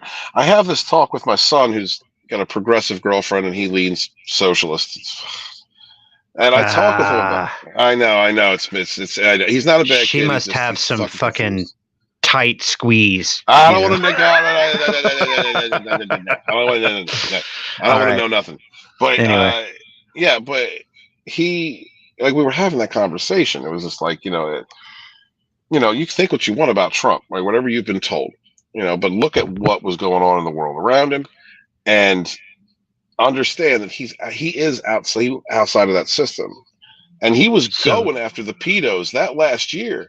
That's why, listen, that's one of the reasons why the COOF, that's one of the reasons why everything that fell down from that, so that they could, an election, all of that, because he was going after the pedos. He was going after Biden's and Clinton, the Clintons and the whatever Bushes are involved in that, and most especially the fucking Obamas, because they're pervert motherfucking. Oh goddamn! They're definitely fucking perverts. Big Mike, Big Mike, definitely fucking. You know what I mean? This is the BBC. And mind you, I genuinely don't give a fuck how you live your life if you don't hurt nobody else. I don't give a fuck what you do, as long as you ain't hurting nobody. And as long as you don't make me have to fucking believe it and pander to it, you go do your fucking shit behind closed doors. Right. Yeah. Yeah. I know. I'm pretty liberal when it comes to that. It's just, they're the ones that make it bad for the other people with that disorder, Totally. I will draw the line at hurting children too. I will slit your throat if I know that you're hurting kids. Yeah. Me too.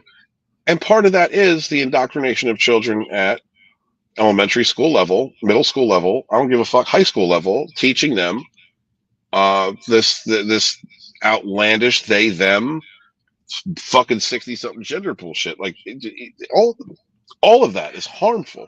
or creating the pathway for them to like permanently alter their bodies at younger than the age of 18. And we went from watch out for the pedo in the white van, stranger danger yep. to don't judge the van, don't judge the driver. Well, the driver's trying to get his stripe on the fucking like multicolored flag of alphabet land, you know. Yeah. Well, I mean, but that's where we've gone. That's not gay rights. That has nothing the fuck to do with gay rights. That's a gay wrong, dude. And trannies and all that. That's a gay wrong. That's a way gay. That's a gay wrong. It's a gay wrong. You know, like, and again, I love gay people. I'm not shitting on you guys, but there are people trying to stand in your fucking shadow and say like, we're next. We like to hurt kids, and you should respect our fucking sexual preference. There's gays out there that don't deal with that, and those gays come from Gen X. Like they don't want this shit. You know? No, the gays. Okay, like if you lived in Atlanta in like 1985, then you're truly gay, and you're like you fought and you got your ass kicked and shit like that to be gay. Just to walk out and be like, I'm gay. It's not a big deal. So let me get this right, Coyle. In order to be a real gay, in your opinion, there's a rite of passage. There's a hazing that takes place. Well, the 1980s gays are a lot different than like the gays right now. Like the gays right now have it good. They're represented. They're like nobody fucking like gives them shit. Really, not really. Are they? But like, are they as gay as like the Studio 54 gay, or more gay?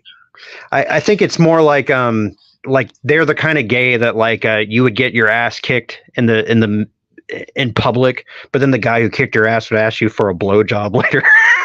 Okay, so we're not talking like David Bowie, Ziggy Stardust yet. No, okay. We're talking like you probably rocked a Freddie Mercury mustache, that kind of thing. But you're right, you're Freddie Mercury, but you're not as talented. Yeah, going to get a blowjob from a dude. Okay, You're the dude from the Village People that looked like the biker. That kind of gay. That gay. All right. I used to know a girl who would peg those kinds of guys. Oh yeah. She probably still does, huh? I don't have no idea, bro. The Sarlacc pit. I have no fucking idea. It's awful. That's so awful. That's so awful. Yeah, in all honesty, I wish that well. In all honesty, I really do. I don't care no more.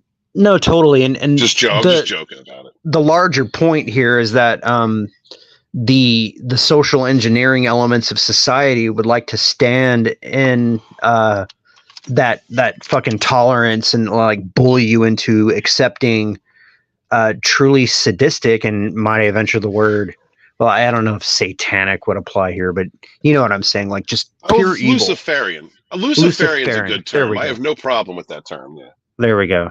Yeah. So, and it comes down to the exploitation and mismanagement, and perhaps even the siphoning off of sexual energy, or the potential for sexual energy. Listen, what basically is happening right now, Coyle, all right, and this is what it is. It's society, the people in power that are trying to destabilize and socially engineer us and feminize men, are giving this generation an option, all right? And that option is door number 1 or door number 60. Or number 60. They have to choose. And if you don't choose, they're going to force one in your mouth. Yeah.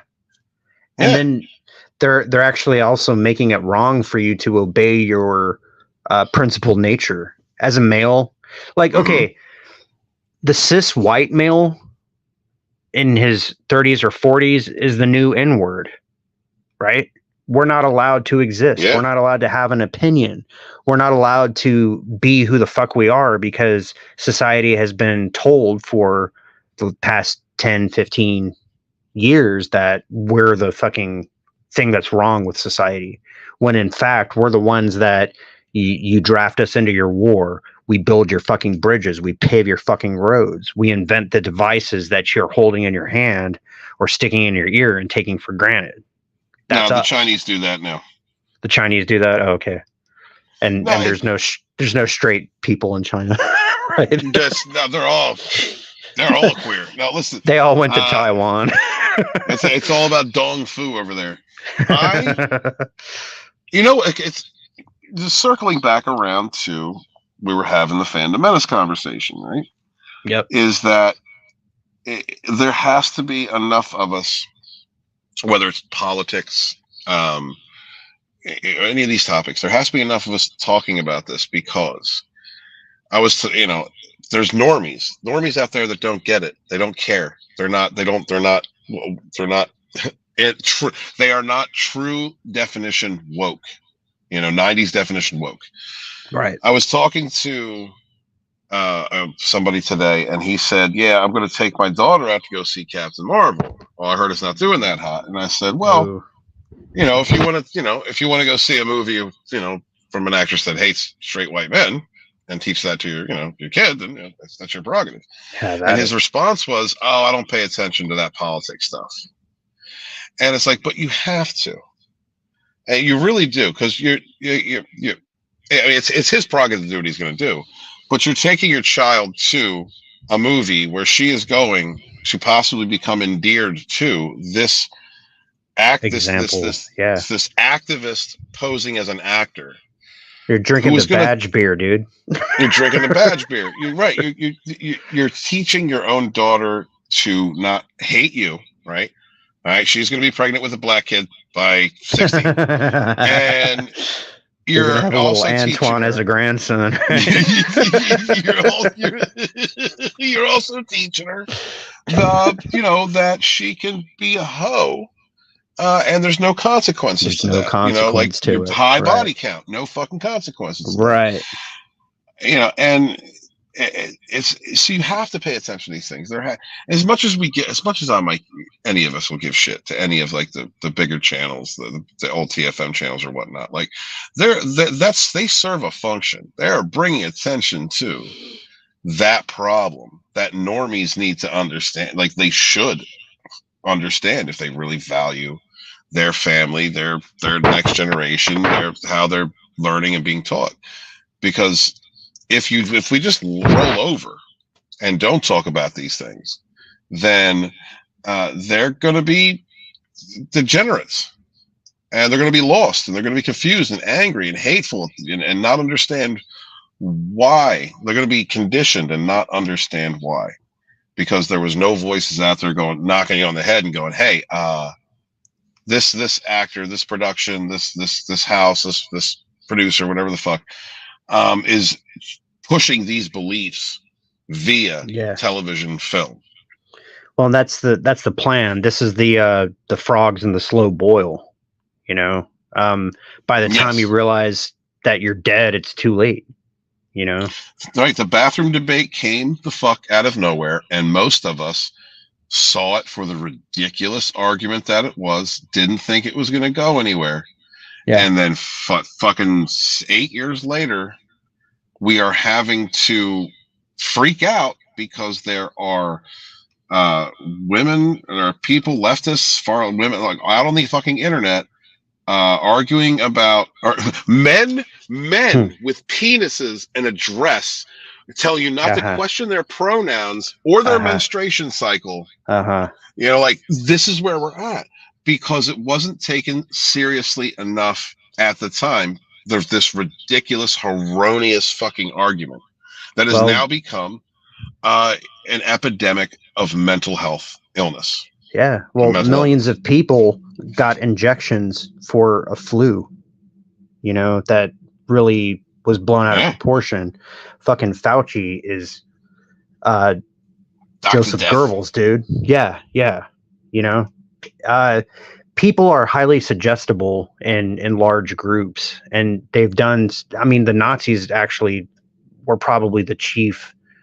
As soon as we went and bombed the fuck out of them, we took all their scientists and put them to work. But people are highly suggestible. You show them like the same colors, the same images over and over again, the same theme song. They start to accept it as truth. And if you're told, you need to get a you need to get 3 booster shots because, you know, people are coughing. Double, you need to wear triple, a mask. quadruple down on your bullshit. Right. Yeah. We're going to fundamentally alter your DNA with untested, unverified tech, just to see if you'll do it. You know, and if people are that dumb and suggestible, then you get a society that kind of looks like the one that we're living in now.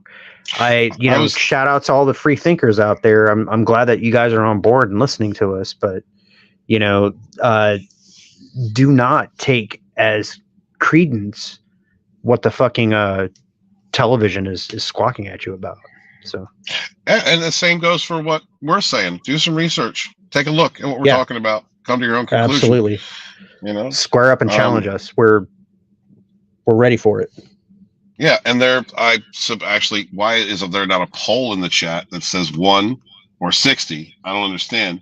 But also, see, Fauci was the same guy who told us. Yeah, no shit. Right, no shit. Right, This guy's been a bullshitter forever. Oh. Dude, Rook and RR on this. And by the way, look, I think that you should get together with a Wookiee critic and make a show called the Wook and Rook Show. That would be awesome. No, call it the Wookiee Critic. The Wookiee Critic. Look at that. The Wookiee Critic. Fucking genius ideas are spewing out of the golden mouth of and listen, the Savage Show. And on the Wookiee Critic Show, all right, Rookie has to run on a fucking, what are they called? He's got a treadmill, right? Wookiee at least has to be jogging on a treadmill the whole time. We love our brother. We love our brother. He's starting to, as he's getting older, that boyish face is expanding, and we're worried about him. That's all I'm saying. That's all I'm saying. He's like Lord of Subway, dude. He's Lord of Subway. He is the fucking The Rookie Critic has the most powerful 6-inch you will ever fucking come across. You're not going to get that 6-inch in your mouth. He'll get double the meat. And listen. You can either eat 1 6-inch for 1 hour. Or 60 6 inches for a minute.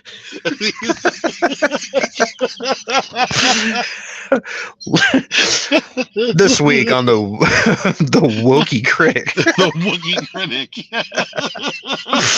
Shit.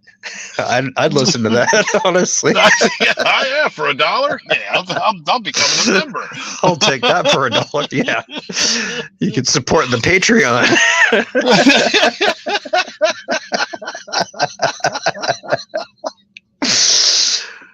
Shit. All right, guys. Well, we've been going about 2 hours. I'd like to thank everybody for showing up. All of you soldiers in the chat. This has been a very great time for both of us. Stephen, go ahead and tell our audience where they can find you at. You can find me over at my YouTube channel, Author Stephen Walton, where I talk about the culture war, entertainment commentary, have a lot of fun over there. Videos will be cranking out here very soon. I'm out of my fucking car. I'm going to Dragon Storm that shit, grow that channel. And, please come over, hang out with Rogue Entertainment. Got a lot of good people over there Saturdays at 7 p.m. Yeah. And, wash your hands, wash your ass, be good to each other, and suffer no fools. Sounds good. This is Mortal Coil. You can find me here Saturday, Sunday night, straddling the fucking line with my esteemed co-host. We talk about savage shit and keep it real. I've been putting out a bunch of shorts lately. I'm actually working on a lucid dreaming video. And it's to help you sleep at night. Yeah, like I got the idea to, I was like, I was looking for one actually. I was like, I need to lucid dream and blah blah blah, and where the fuck are they? And they're all like bullshit. So I'm gonna create one. That's coming down the pike. Are you gonna like whisper? You're gonna whisper things into my ear? Kind of like so. The way that I'm thinking about structuring it is that at the beginning it's gonna be just like a go to sleep kind of thing. Like, okay, relax your hands, relax your ass. Oh, Go to sleep. A mortal coil. Go the fuck to sleep.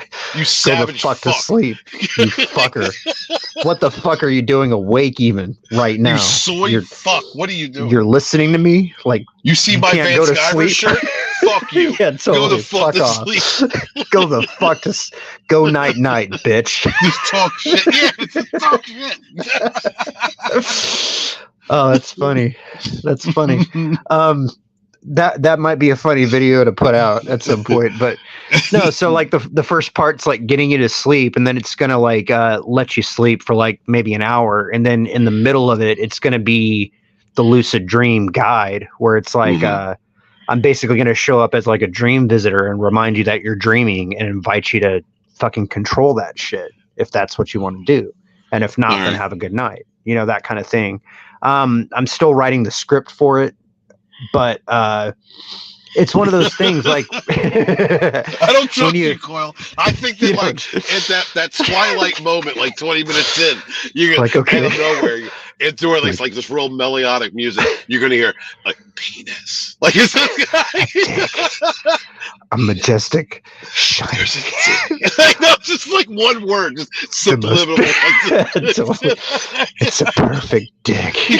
You know, you're like relaxing, you're feeling good, you're falling out, and then all of a sudden you get real uncomfortable, and you don't know why. And it's just that long, and then it goes back, and you're like, okay, you're relaxed, you're asleep, everything's going good. There's Red a dick, rocket. and now you can totally. And now you can dream whatever you want to. Oh, that's some fucking savage some shit. real trans fat shit that you were about to put out. Totally. Jeff on a treadmill. Right. All right, you guys. With that, we're gonna go ahead and bow out. We appreciate you joining the Savage Show, and you can look forward to dicks in your dreams in the future. Fucking lip tie, whatever it is you are imbibing. Hail to the chat. Testicle hall. Testicle hall. Good night.